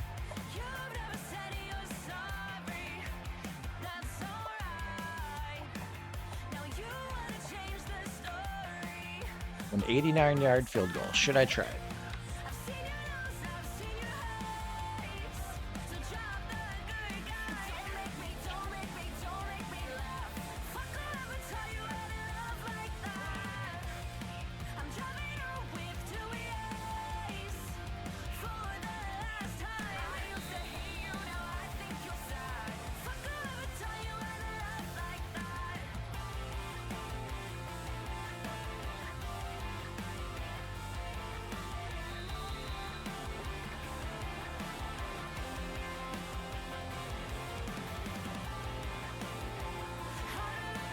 I feel like this first song I'm about to play would be good in some situations for NCAA football. If you try a trick play and end up fumbling or something. Wait till it pops up.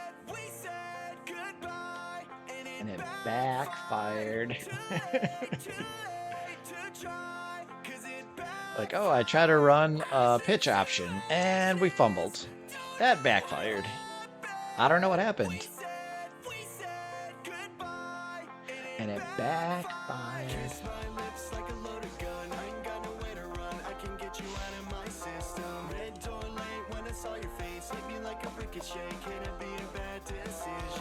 Southwest, new Southwest Conference champions. A flurry of activity at the end of the second quarter carries us. So let's list every team that we want. Every team we want to put in consideration. So maybe let's like cap it at like 20 teams, whoever we think might deserve it. So Memphis 8-5, yeah, no. So none of these teams are in contentions, but Clemson.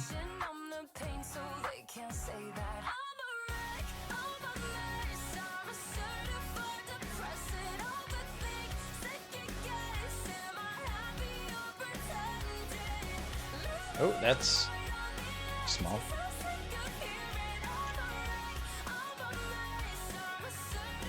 Oh my god, that's that's not small. Just want it to be large enough so you guys can see it on stream.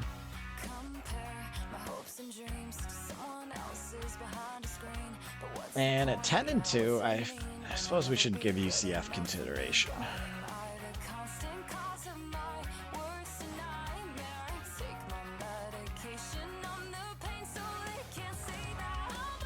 And just ignore the one. The one doesn't mean anything. I was just trying to get the font size copied over. Alright, so that's our considerate teams from the ACC. From the American, I mean, we'll look at this schedule. Did they beat anybody good? Wow, they beat Rice. So we don't even need to consider Rice anymore. So yeah, nobody from the American. The Big 12 is sitting as our Mountain Plains Conference. So obviously not any of these teams, but Kansas State, 13-0.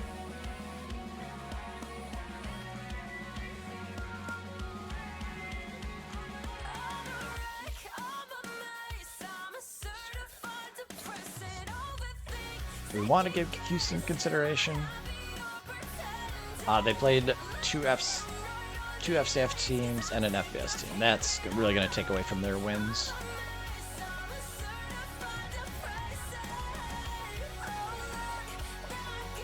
So yeah, that's too many cheap wins. No Rice or Middle Tennessee, not even a look. See what? Okay.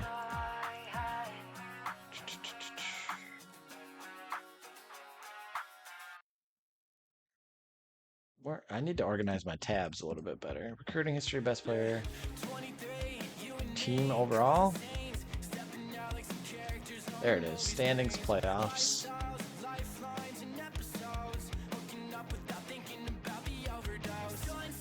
So year 2, the first year we expanded to 12 teams.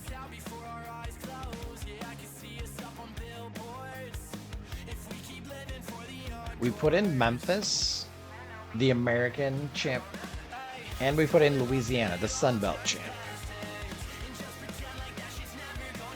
Oh, I played Memphis. I played Memphis. It was a relatively close game. Alabama played Louisiana 49-3.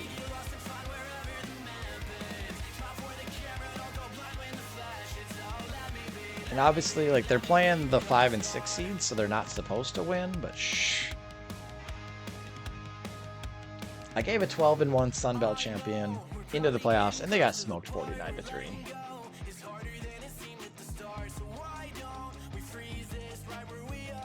And even Memphis is the American champ. It's like Clemson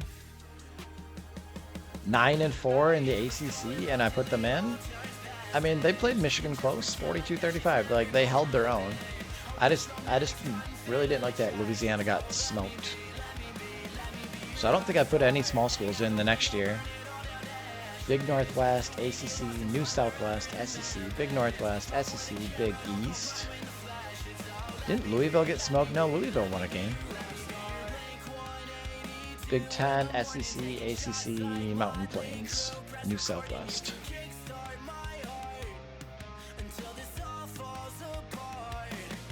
So yeah, I definitely am biased against those smaller schools.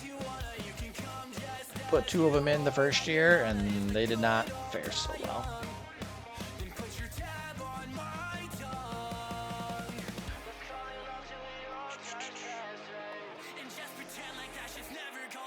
All right, well, Rice just lost.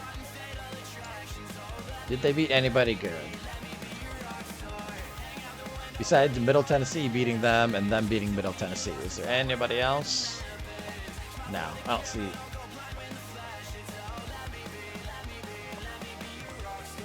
I mean, they beat Baylor. That's not terrible.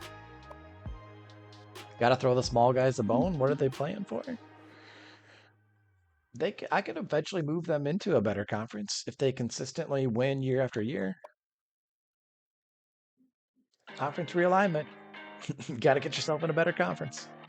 Got to win consistently enough to. Because, you know, I'm going to do conference realignment. I'm going to do pretty big conference realignment every like 4 or 5 seasons. So you just got to be good. Get yourself put into, like Memphis. They didn't win their playoff game, but hey, they were good enough consistently that I eventually moved them to the ACC. And they did pretty well.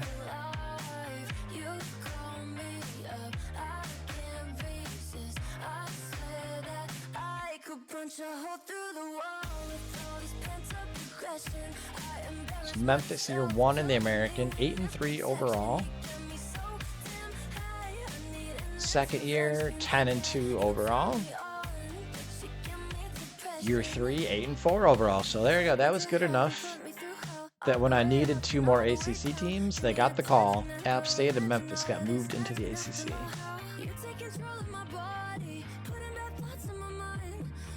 It's because the ACC was running 10 teams.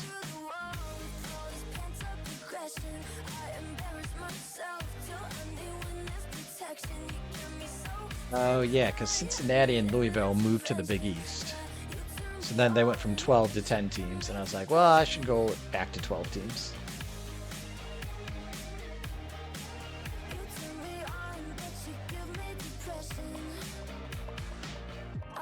All right, Big Ten. We've got to consider Penn State and Ohio State.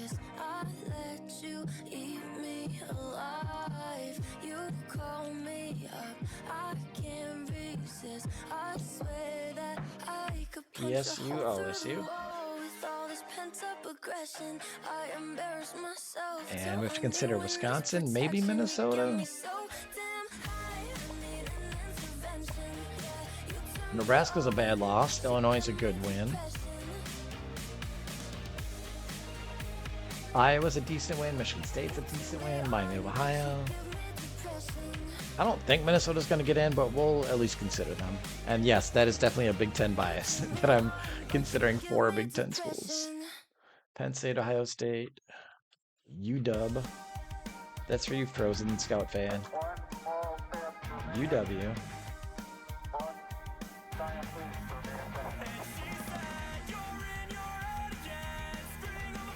The Big East. Yes, West Virginia's 4th loss was in the conference championship game. They lost to Notre Dame twice. Texas A&M is a nice win, but I feel like we're going to have too many schools already. So Notre Dame and Miami will be under consideration.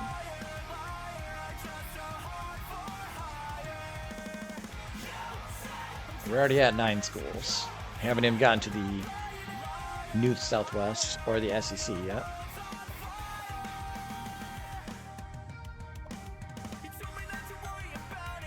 All right, so we'll look at Northern Illinois' schedule. Wyoming, ULM, Miami of Ohio. Not great non-conference schedule. Louisiana Tech.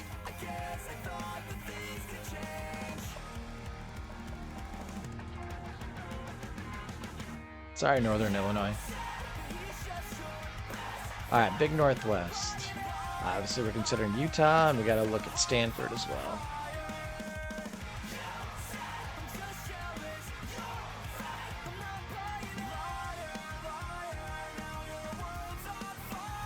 This is why I did this, so I could try to limit myself. I failed in trying to limit myself. Try not to leave out these schools. Alright, Texas, Oklahoma under consideration. Even Texas Tech with a win over Oklahoma. They lost to USC. They have a win over Tennessee.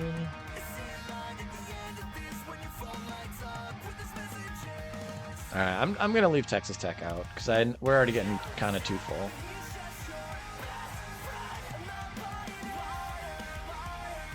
Texas, OU, and I know UNLV is not going to be good enough. USC is not good enough. UCLA not good enough. Maybe UCLA get any good wins. Arizona's their best win. All right, South Carolina SEC champs.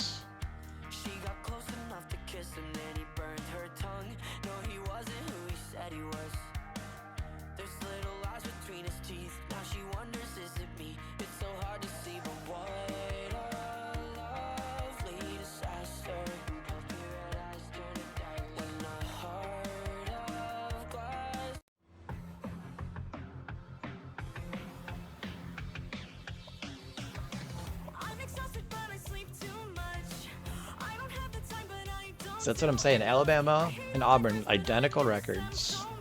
Just Auburn had to play in the conference championship game. Alright, Bama and Auburn. I feel like Bama and Auburn are always in this discussion.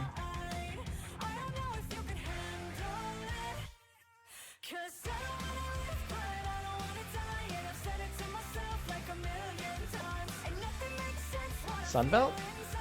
ODU? 3 losses? I feel like these, like the Sun Belt teams, the MAC teams, they don't ever have good out-of-conference games.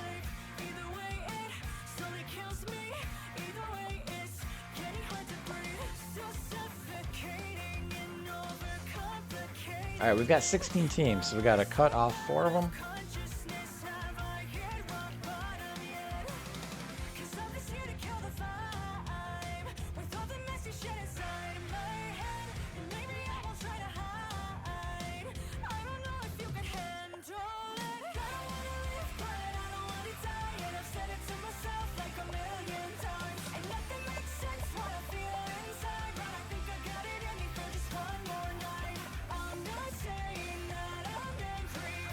We at least looked at some of their schedules. Yeah, Texas Tech. Arkansas State just lost to ODU. And poor Rice and Arkansas State both were undefeated. Maybe we could have given them an argument to get in as undefeated schools, but they both just lost their conference championship.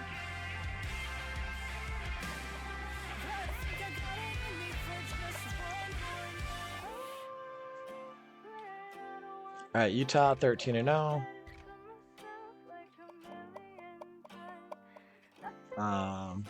They are their conference champions of the Big Northwest Conference. Win against an 8-win Oregon. Colorado was just in the Mountain Plains Conference championship game. So that's 6-7 doesn't look good, but they were 6-6, won their division. 7-5 Boise. There you go. There's a signature win against 10-2 Stanford. Yeah, they beat Oregon twice. Did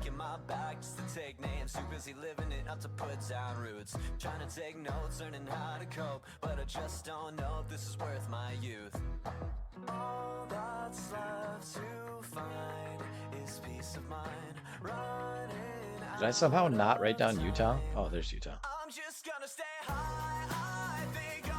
All right, Utah, consideration for the top 4.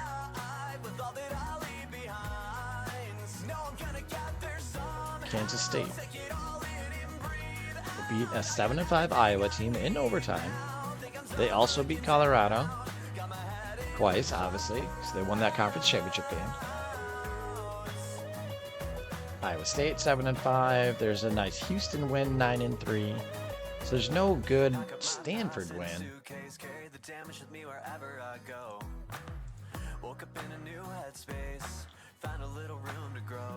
So yes, K-State is in, but I think I want to say Utah would be ahead of K-State because they have that good Stanford win. Stanford's right here. So they lost to undefeated Utah and to 6-6 Washington. But they beat Oregon. They beat ACC champ, Big East champ. They beat Big East champ Notre Dame. 5-7 USC. So they have a pretty good win there. But I want to say no on Stanford being in consideration for the top 4 seed. But yes, that they should still be considered for the playoffs. Texas, obviously, new Southwest Conference champions. Our loss is to a good Ohio State team. We have good wins against Clemson, Oklahoma, Texas Tech. That is 3 really good wins there. Arkansas ended up 6-6 even. Beat UNLV twice. Arizona Baylor. So yes, we are in consideration for a top 4 seed.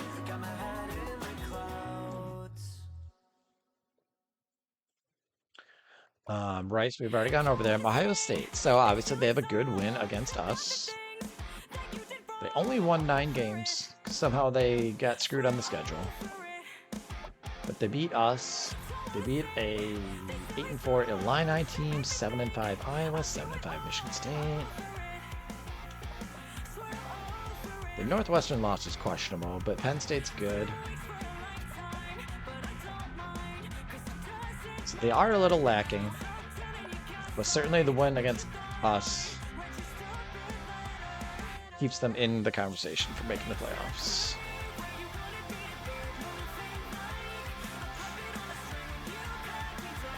Let's skip them. Let's go to Penn State.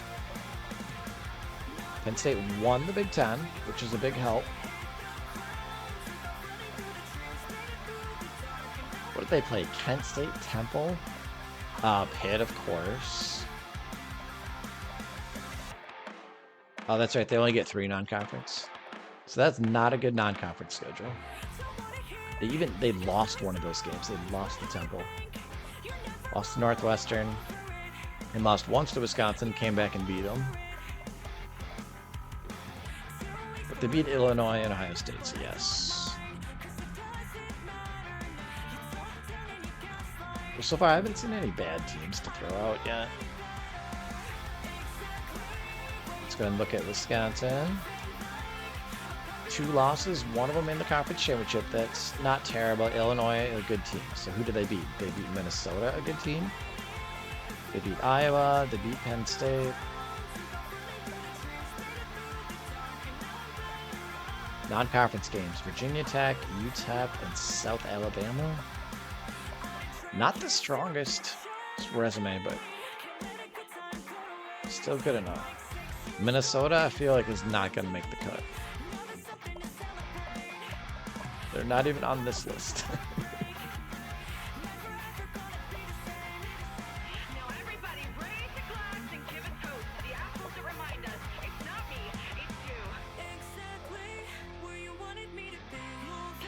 Coastal Carolina, Miami of Ohio, Colorado State, not bad, but not great. Their losses were to a bad Nebraska team, a good Wisconsin, good Penn State. So they're going to have some really good wins. Illinois, it's a bunch of average teams. Sorry, Minnesota, you're out. There we go. We got our first cut.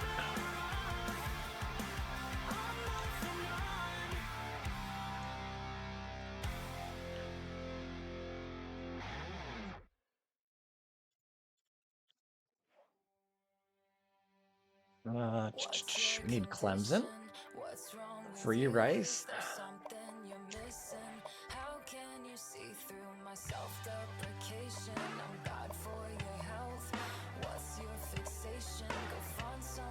I mean, they shouldn't have lost.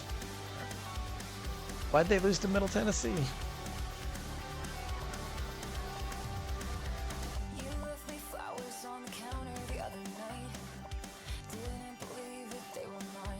So their best win is against Middle Tennessee, which is also their loss. Their next best win is Tulane. And Baylor. Because Middle Tennessee is good too.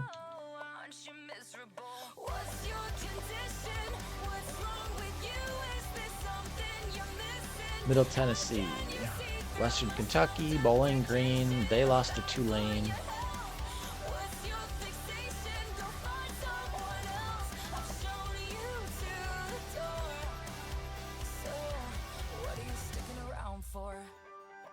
Like, I'm looking for a signature, like somebody who had played Clemson and beat them, or played Wisconsin and beat them or something.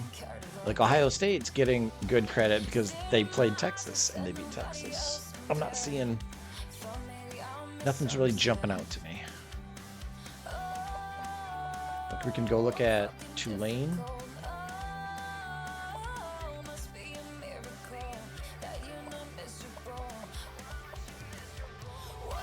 Tulane's not an American, are they? Yeah, they are. Obviously.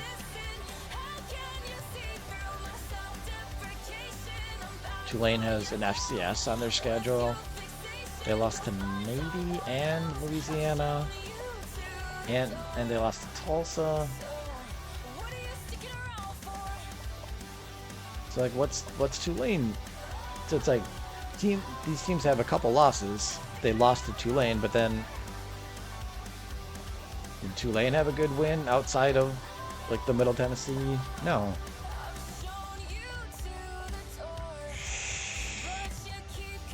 Split or not impressed.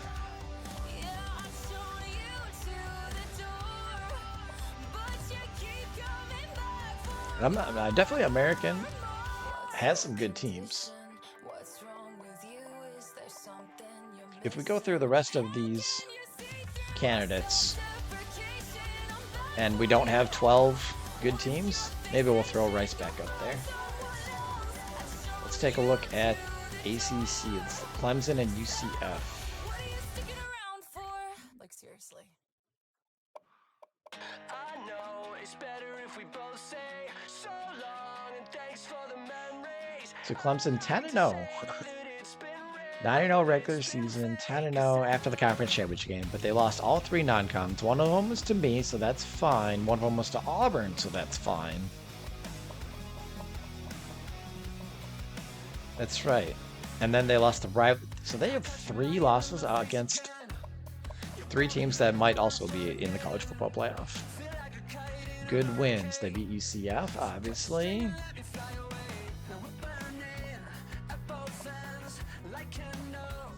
And that Memphis. Okay, there you go. In the conference championship. And I'm also trying to give a lot of weight to conference championships. Rice did not win their conference championship. So Middle Tennessee State won their conference championship. So they would be ahead of Rice in the pecking order, but they've got 2 losses. So that kind of, it's like conferences, eating themselves, or whatever that appropriate phrase would be. It's like, you kind of screwed yourself, conference, by having the lesser team win the conference championship game.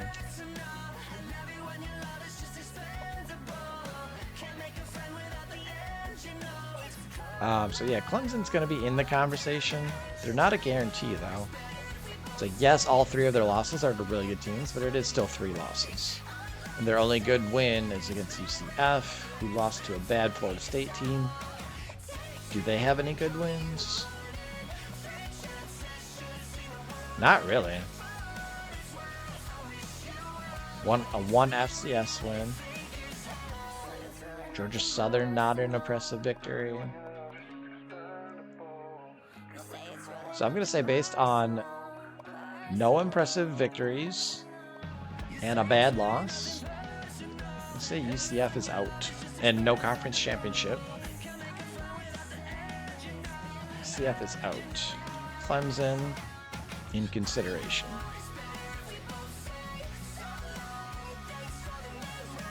Notre Dame and Miami.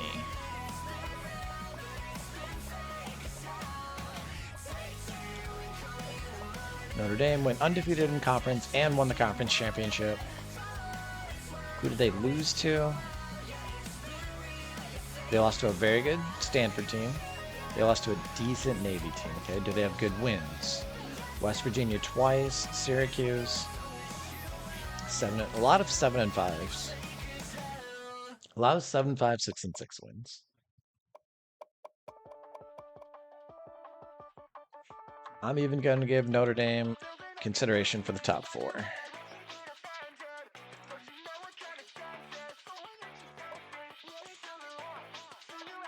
Miami, 2 losses, no conference championship.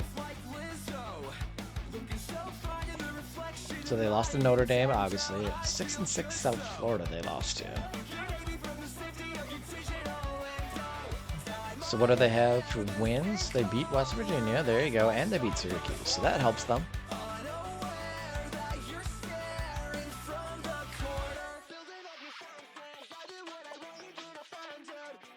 And a couple 7 and 5, Louisville and Virginia Tech. 6 and 6 Cincinnati. All right, Miami, we'll consider you.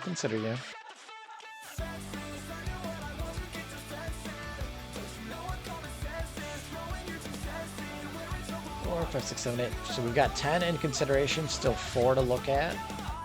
Let's go ahead and look at Oklahoma. And then we'll look at the SEC schools.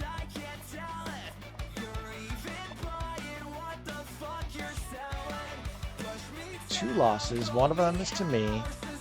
And the other was just to Texas Tech, which is a 9 and 3 school. So neither of those losses is a bad loss. Do they have good wins? What was their out of conference games?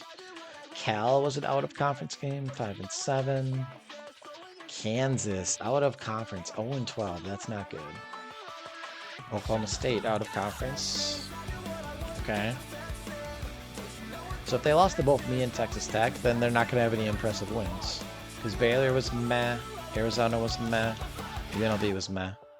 UCLA, I mean,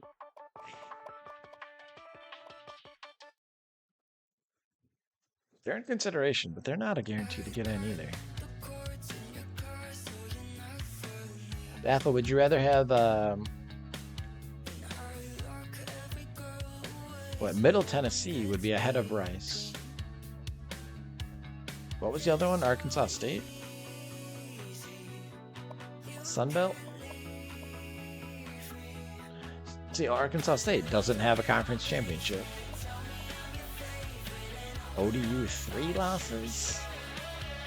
Who would you rather be ahead in the pecking order? Old Dominion or Arkansas State?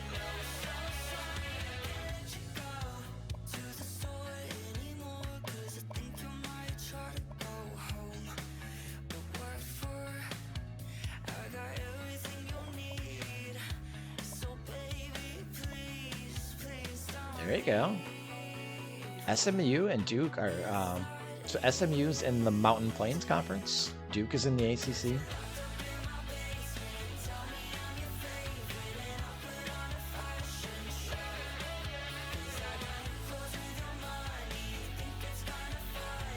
I would say Arkansas State might still be ahead of Old Dominion.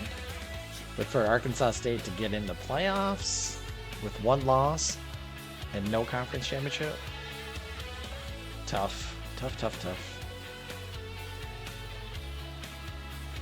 All right, let's look at the SEC. My thought process is to allow at least 1 small school in.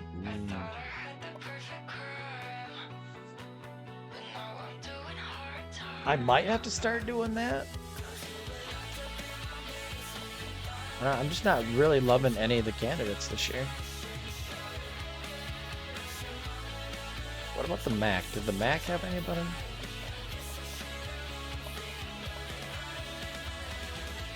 Northern Illinois?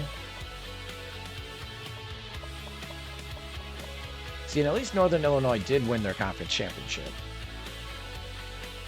In my 8 team, I give an auto bid to the highest non-power. There you go. That's a good idea. I was going to say, though, my conferences, I have a lot of major conferences. The New Southwest is 1. The Mountain Plains is 2. The Big Northwest is 3. The SEC is 4. The Big Ten is 5. The Big East is 6, and the ACC is 7. So I have a Power 7. I have a Power 7 conference set up right now. So it's like we have 7 power conferences and 3 small conferences. So it's like if I give a lot of weight to conference championships, I have 7 schools that are not auto bids, but they're pretty much auto bids.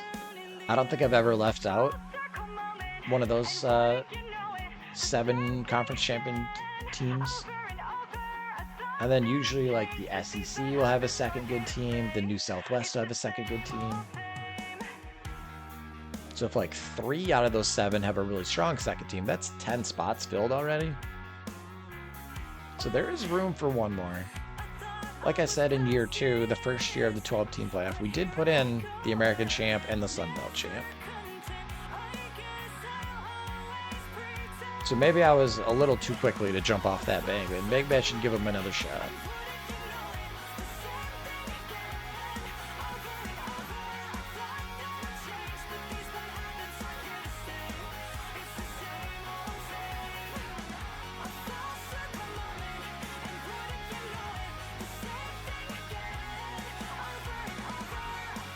The highest non-Power 5 champ. So if I went to the polls, the highest non-Power 7, I think you have to. It's just an opinion.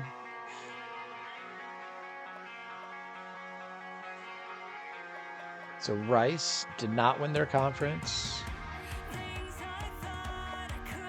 Arkansas State did not win their conference. So then it's going to go down to Northern Illinois, isn't it?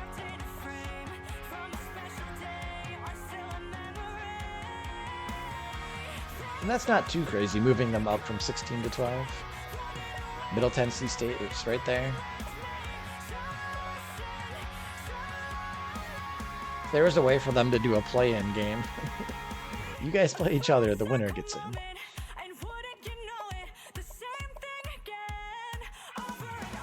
See, Wyoming is in the Mountain Plains Conference. That's a pretty decent conference. ULM is not in a big conference. And Louisiana Tech is independent?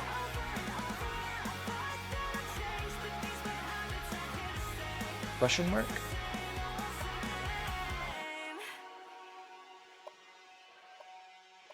Independent? Yeah, independent. I guess they played a bunch of FCS school. Just one FCS school. Lost to Georgia. They beat Arkansas. Beat Washington. Beat Maryland. They beat Auburn? Dang.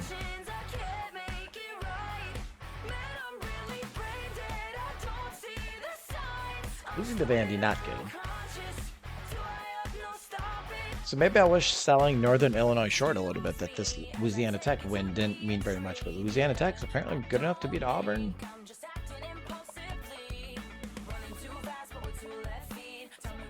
Good enough to beat Auburn, and then here's an ACC school, a Big Northwest school, a Mountain Plains school, and another SEC school. Losing to Vandy, not a good look.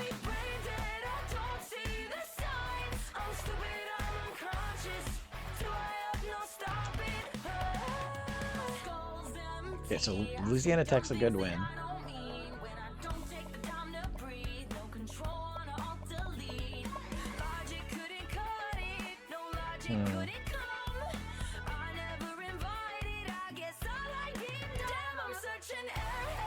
We're gonna put NIU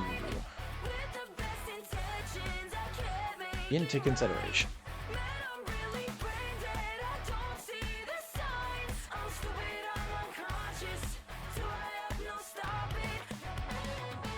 South Carolina, SEC champions.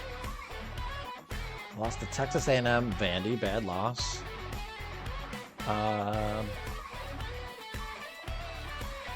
Clemson, good win. Georgia, good win. Auburn once in the conference championship game, good win. LSU, good win. That is a lot of good wins. Kentucky, good win. Tennessee, good win. So South Carolina is definitely going to get in.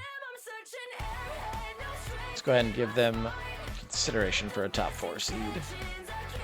Bama and Auburn. So Auburn's 3rd loss was in the conference championship game. We try not to punish too hard for playing an extra game and losing. Like we said, they lost to Louisiana Tech. They also lost to Arkansas, huh? They beat Alabama. Beat LSU. Beat Army. Beat Texas A&M. Beat Clemson. It's a lot of good wins for Auburn.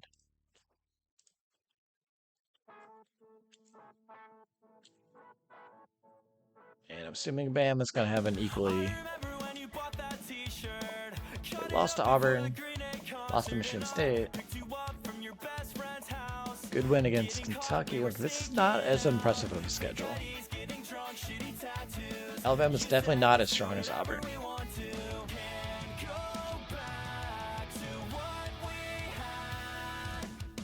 So we've got 5 in consideration for the top 4 seeds. That's looking good for my chances. Can't do math right now. That's 5, 6, 7, 8, 9, 10. We have 15 schools. We're going to have to cut 3 of these schools. So first, let's rank the top 4.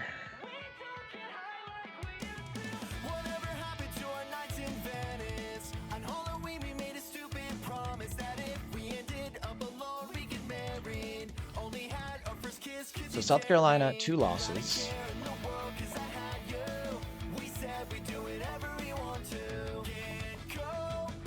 And one of them is to a bad team. So we're definitely not going to have them 1 or 2.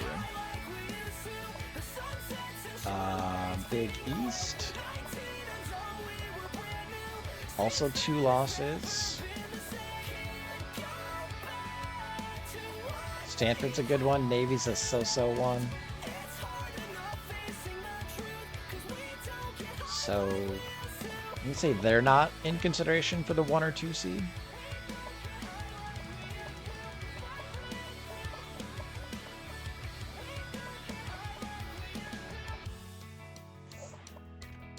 Alright, so my loss was to Ohio State. That's a good loss.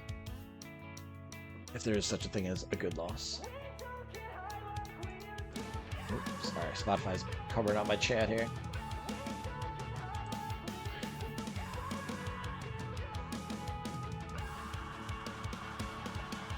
And then, like I said, good wins against Clemson, Oklahoma, Texas Tech. So yes, I do want to say Texas, we are in consideration for the 1 seed. So between Utah, Kansas State, Texas, how are we going to rank them 1, 2, 3? Keep in mind, I did lose a game. Whereas Kansas State did not lose a game. They didn't play any FCS or FBS generic, so they had no free wins. Kansas 0-12.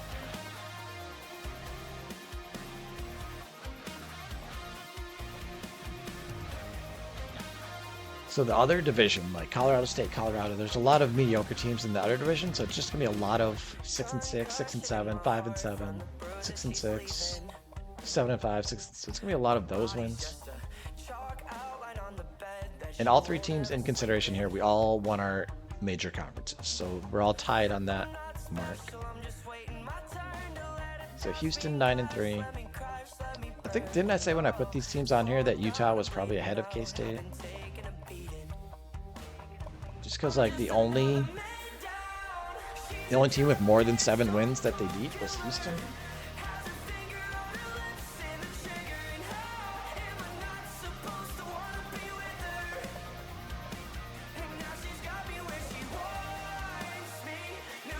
Utah. Non-conference, Charlotte, ULM.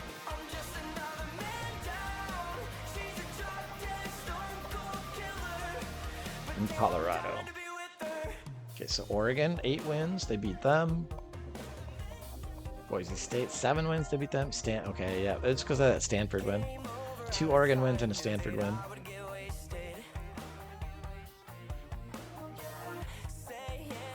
So Utah is definitely ahead of Kansas State. So where do we slide Texas in there?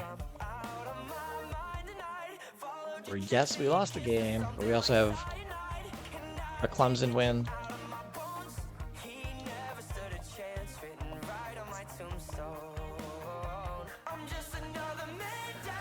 I really want to jump myself up, but I don't think I can justify it. Do you guys think I can justify jumping Texas with a loss ahead of Kansas State or Utah?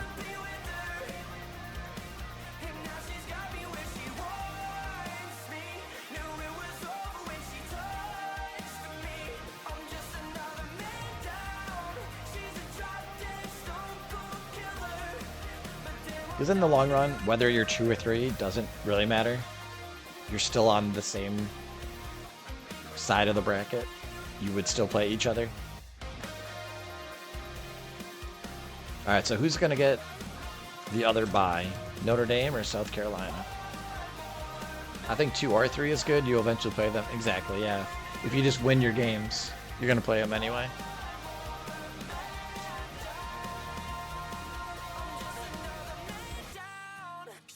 So Notre Dame, Big East champions, and South Carolina SEC champions. They lost to an 8-4 Texas A&M, which is a fine loss. Vandy is a bad loss, though.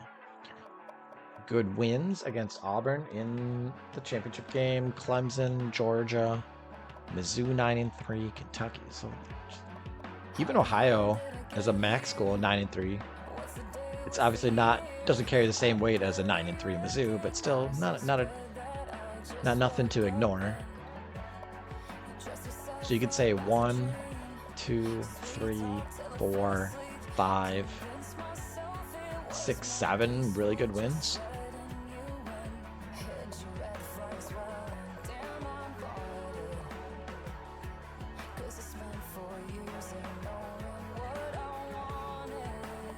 Notre Dame lost to Stanford. That's understandable. Navy, eh. So what, 1 good win against West Virginia? 2 Louisville. Miami's a really good one. 3. 4, 5, 6-ish. I feel like Notre Dame's close. But unless there's any disagreement in the chat here, let's go ahead and put South Carolina as the last team getting a first round bye.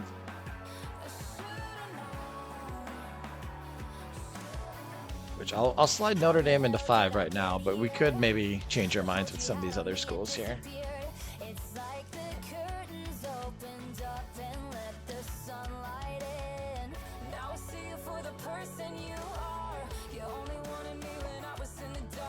Alright, so now we got this long list of other schools, so let's kind of split this in half. Teams that are definitely in the playoff and teams that are going to be out, or might possibly be out. So Bama, 2 losses, one of them is to Auburn, one of them is to Michigan State, which is eh. Kentucky, a good win. Arizona, LSU. So that's like, what, 4-ish decent wins? Whereas I thought Auburn's schedule was better. Really nice win against Clemson, 1-2. And now that we know Louisiana Tech's actually a pretty good school.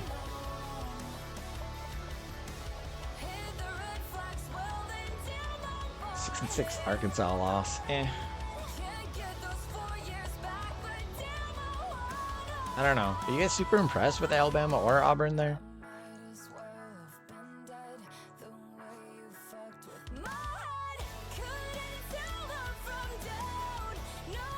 I don't know if I put Auburn and Alabama in the maybe they could not make the playoff category. I know Clemson's in the maybe not make the playoff category with their 3 losses.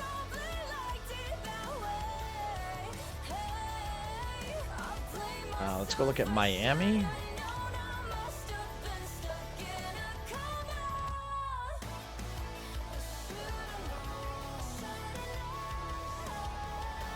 Notre Dame, that's a fine loss. South Florida, A lot of wins against 6, 7, 8 win teams. And a couple good non-con wins there. Life is fucking boring. Same shit, none of it's important. I just feel like, yeah, Miami, with one of their losses being to Notre Dame, they're kind of good. Like, they're not in danger of not making it.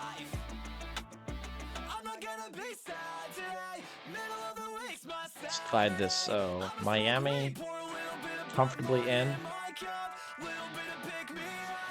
Let's look at these Big Ten schools. So Ohio State, Penn State, Wisconsin. Penn State's got the conference championship.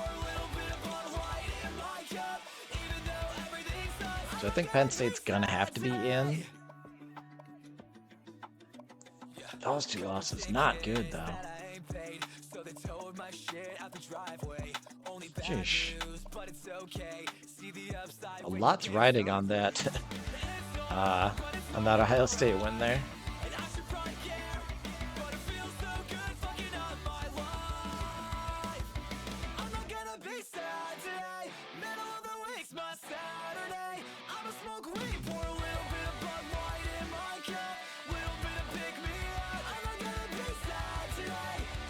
And a lot for Ohio State is riding on this Texas victory. I mean, Illinois is a good win.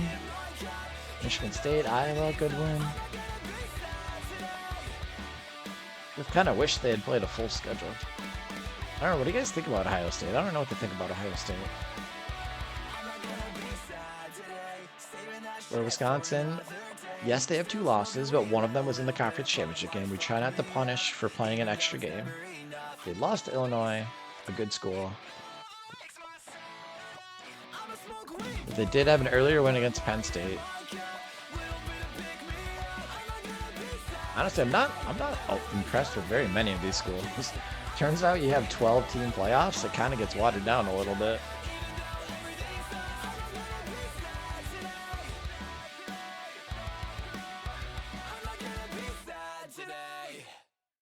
All right, let's check out Stanford. The more I'm looking at this, the more I'm being talked into Northern Illinois getting a chance to get in there. Stanford in the Big Northwest. So again, they did not have a chance to play in the conference championship. One of their losses would be to Utah. Washington, 6-6. Yeah, I feel like a lot of these 2-loss schools have one good loss and one so-so loss. They have that Notre Dame win.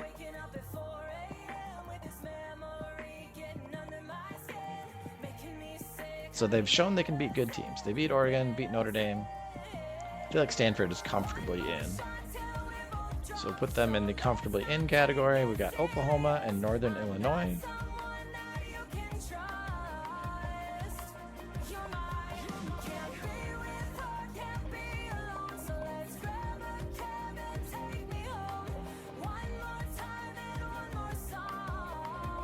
So Louisiana Tech looking good as a win.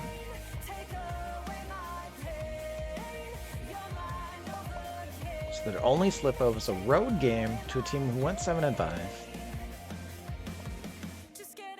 And Miami of Ohio's record is only 7-6 because they did play in the conference championship game, so they would have been 7-5 regular and 52-7. Let's take note of the that demolishing in the conference championship game. The Notre Dame win, who was that? That was Stanford?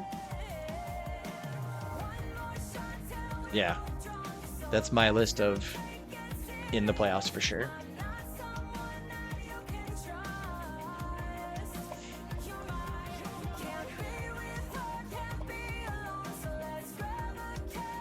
Wyoming. Let's go take a look at Wyoming. Northern Illinois has a win over Wyoming. Wyoming's in the Mountain Plains Conference.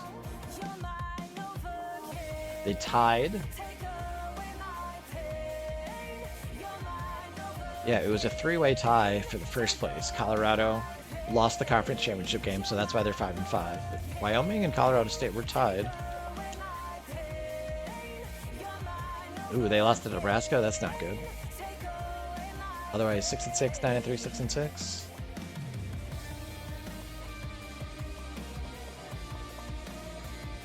Yeah, I don't really see any impressive win here. 7-5 Iowa State. Yeah, 7-5 Iowa State. Yeah, so Wyoming's just kind of like, eh.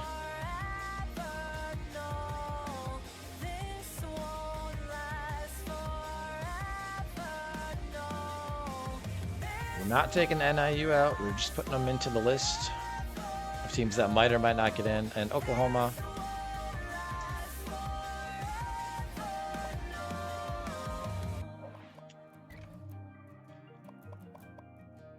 So they lost to me and to Texas Tech. Both really good teams there.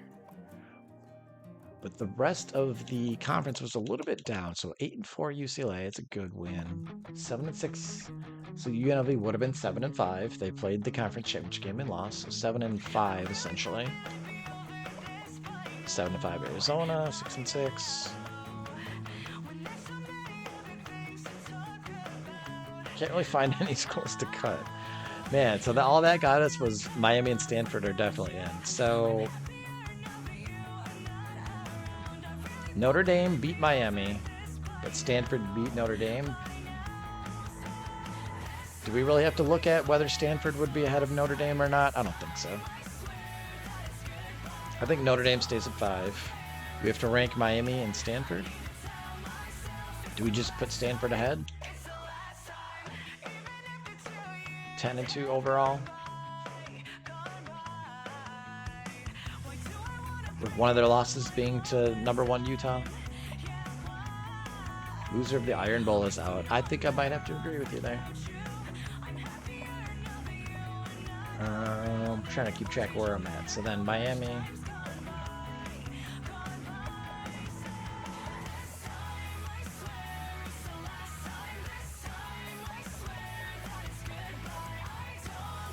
I mean, that's a lot of good wins here.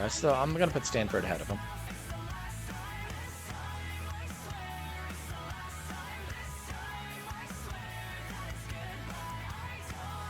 Stanford 6, Miami 7.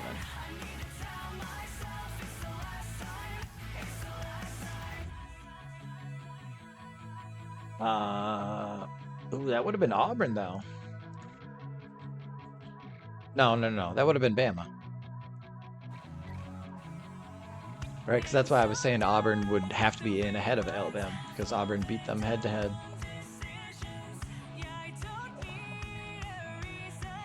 Yeah, Auburn won the head to head.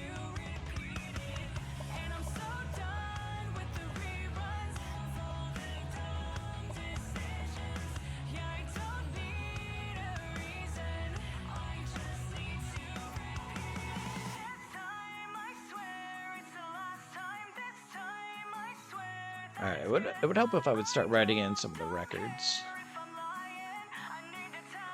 Auburn 10-3.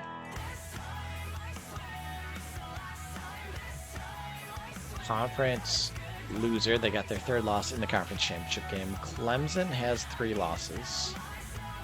All of them were in the non-con games to really good teams. 10-3.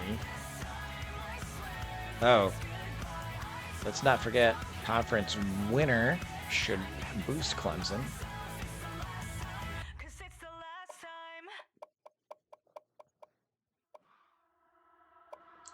11-2 Wisconsin, 10-3 Penn State.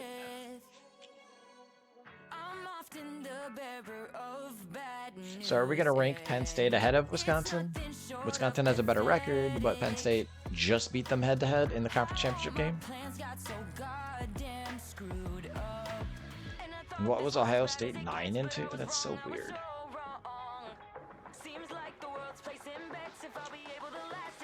Northern Illinois, conference winner 12-1. Oklahoma was what, 10-2?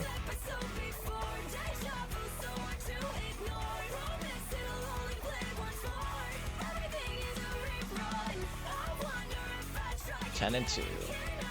Did not play in the conference championship game. Clemson is in with the ACC championship. One of the, yeah, I'm thinking maybe 2 of the Big Ten teams don't get in.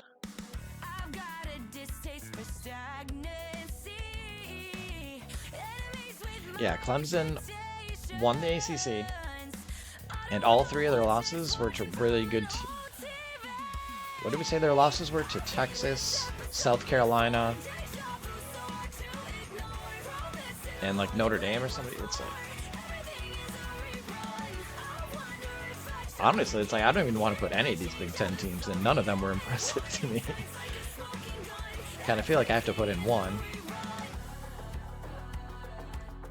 All right, Bama is on the cut line. Clemson's on the in line.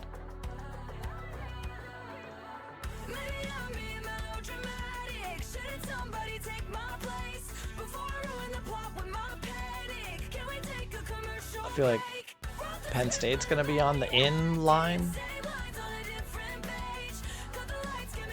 Ohio State's 9-2. That's not enough wins. Let's go ahead and cut Ohio State.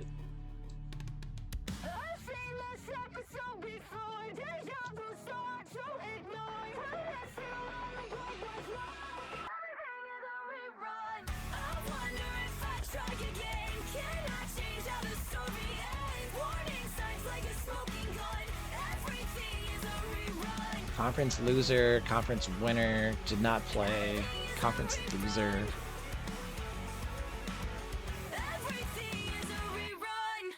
So let's go ahead and put Clemson at number 8 and Penn State at number 9. They'll play each other first round. So we only have 3 more spots.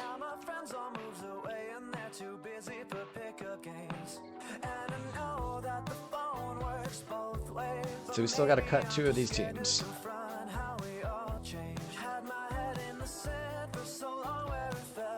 So we have the big Northwest champ. We have the Mountain Plains champ. With the new Southwest champ. SEC champ. Big East champ. Stanford is Big Northwest runner-up. Or not even runner-up, but whatever. They're from the Big Northwest. Miami, Big East. Clemson, ACC champ. Penn State, Big Ten champ. So we have all 7 major conference champs in. I feel like you've talked me into this successfully. That Northern Illinois should get in.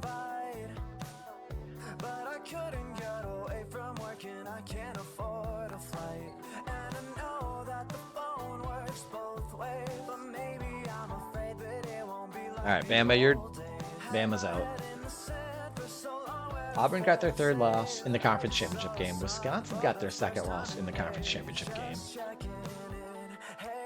So I'm leaning towards cutting Oklahoma and putting the other 3 in.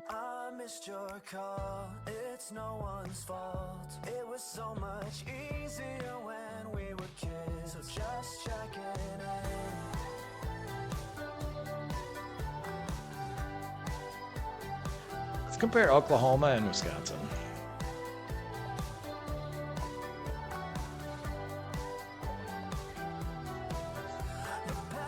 So Oklahoma lost to me.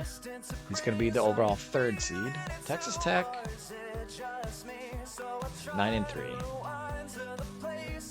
And like I said, Oklahoma State wasn't that good this year, so that wasn't a good win for them. They didn't play USC. USC wasn't even that good. UCLA was better this year, so they beat the 2 best teams from the other division.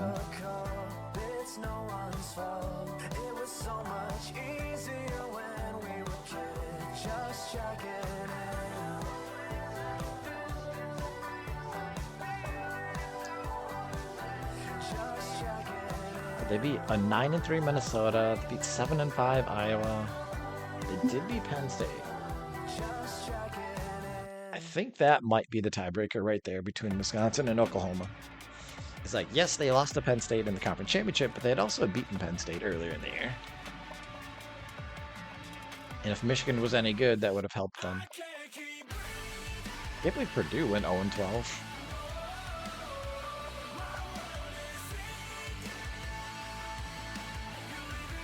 They beat Team USA. That used to throw me off so much.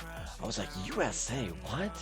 What kind of school goes by USA? It's like University of South Alabama. Okay.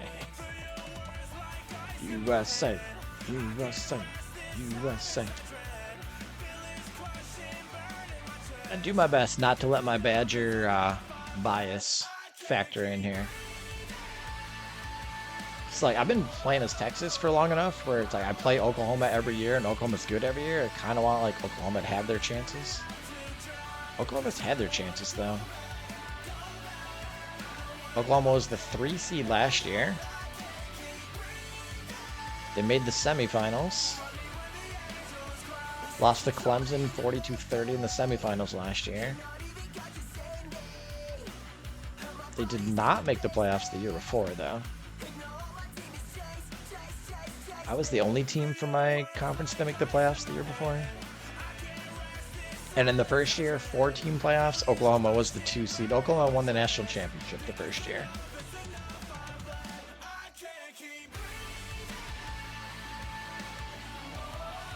So you know what, Oklahoma, you're fine. You're good. You don't need to play it in it again.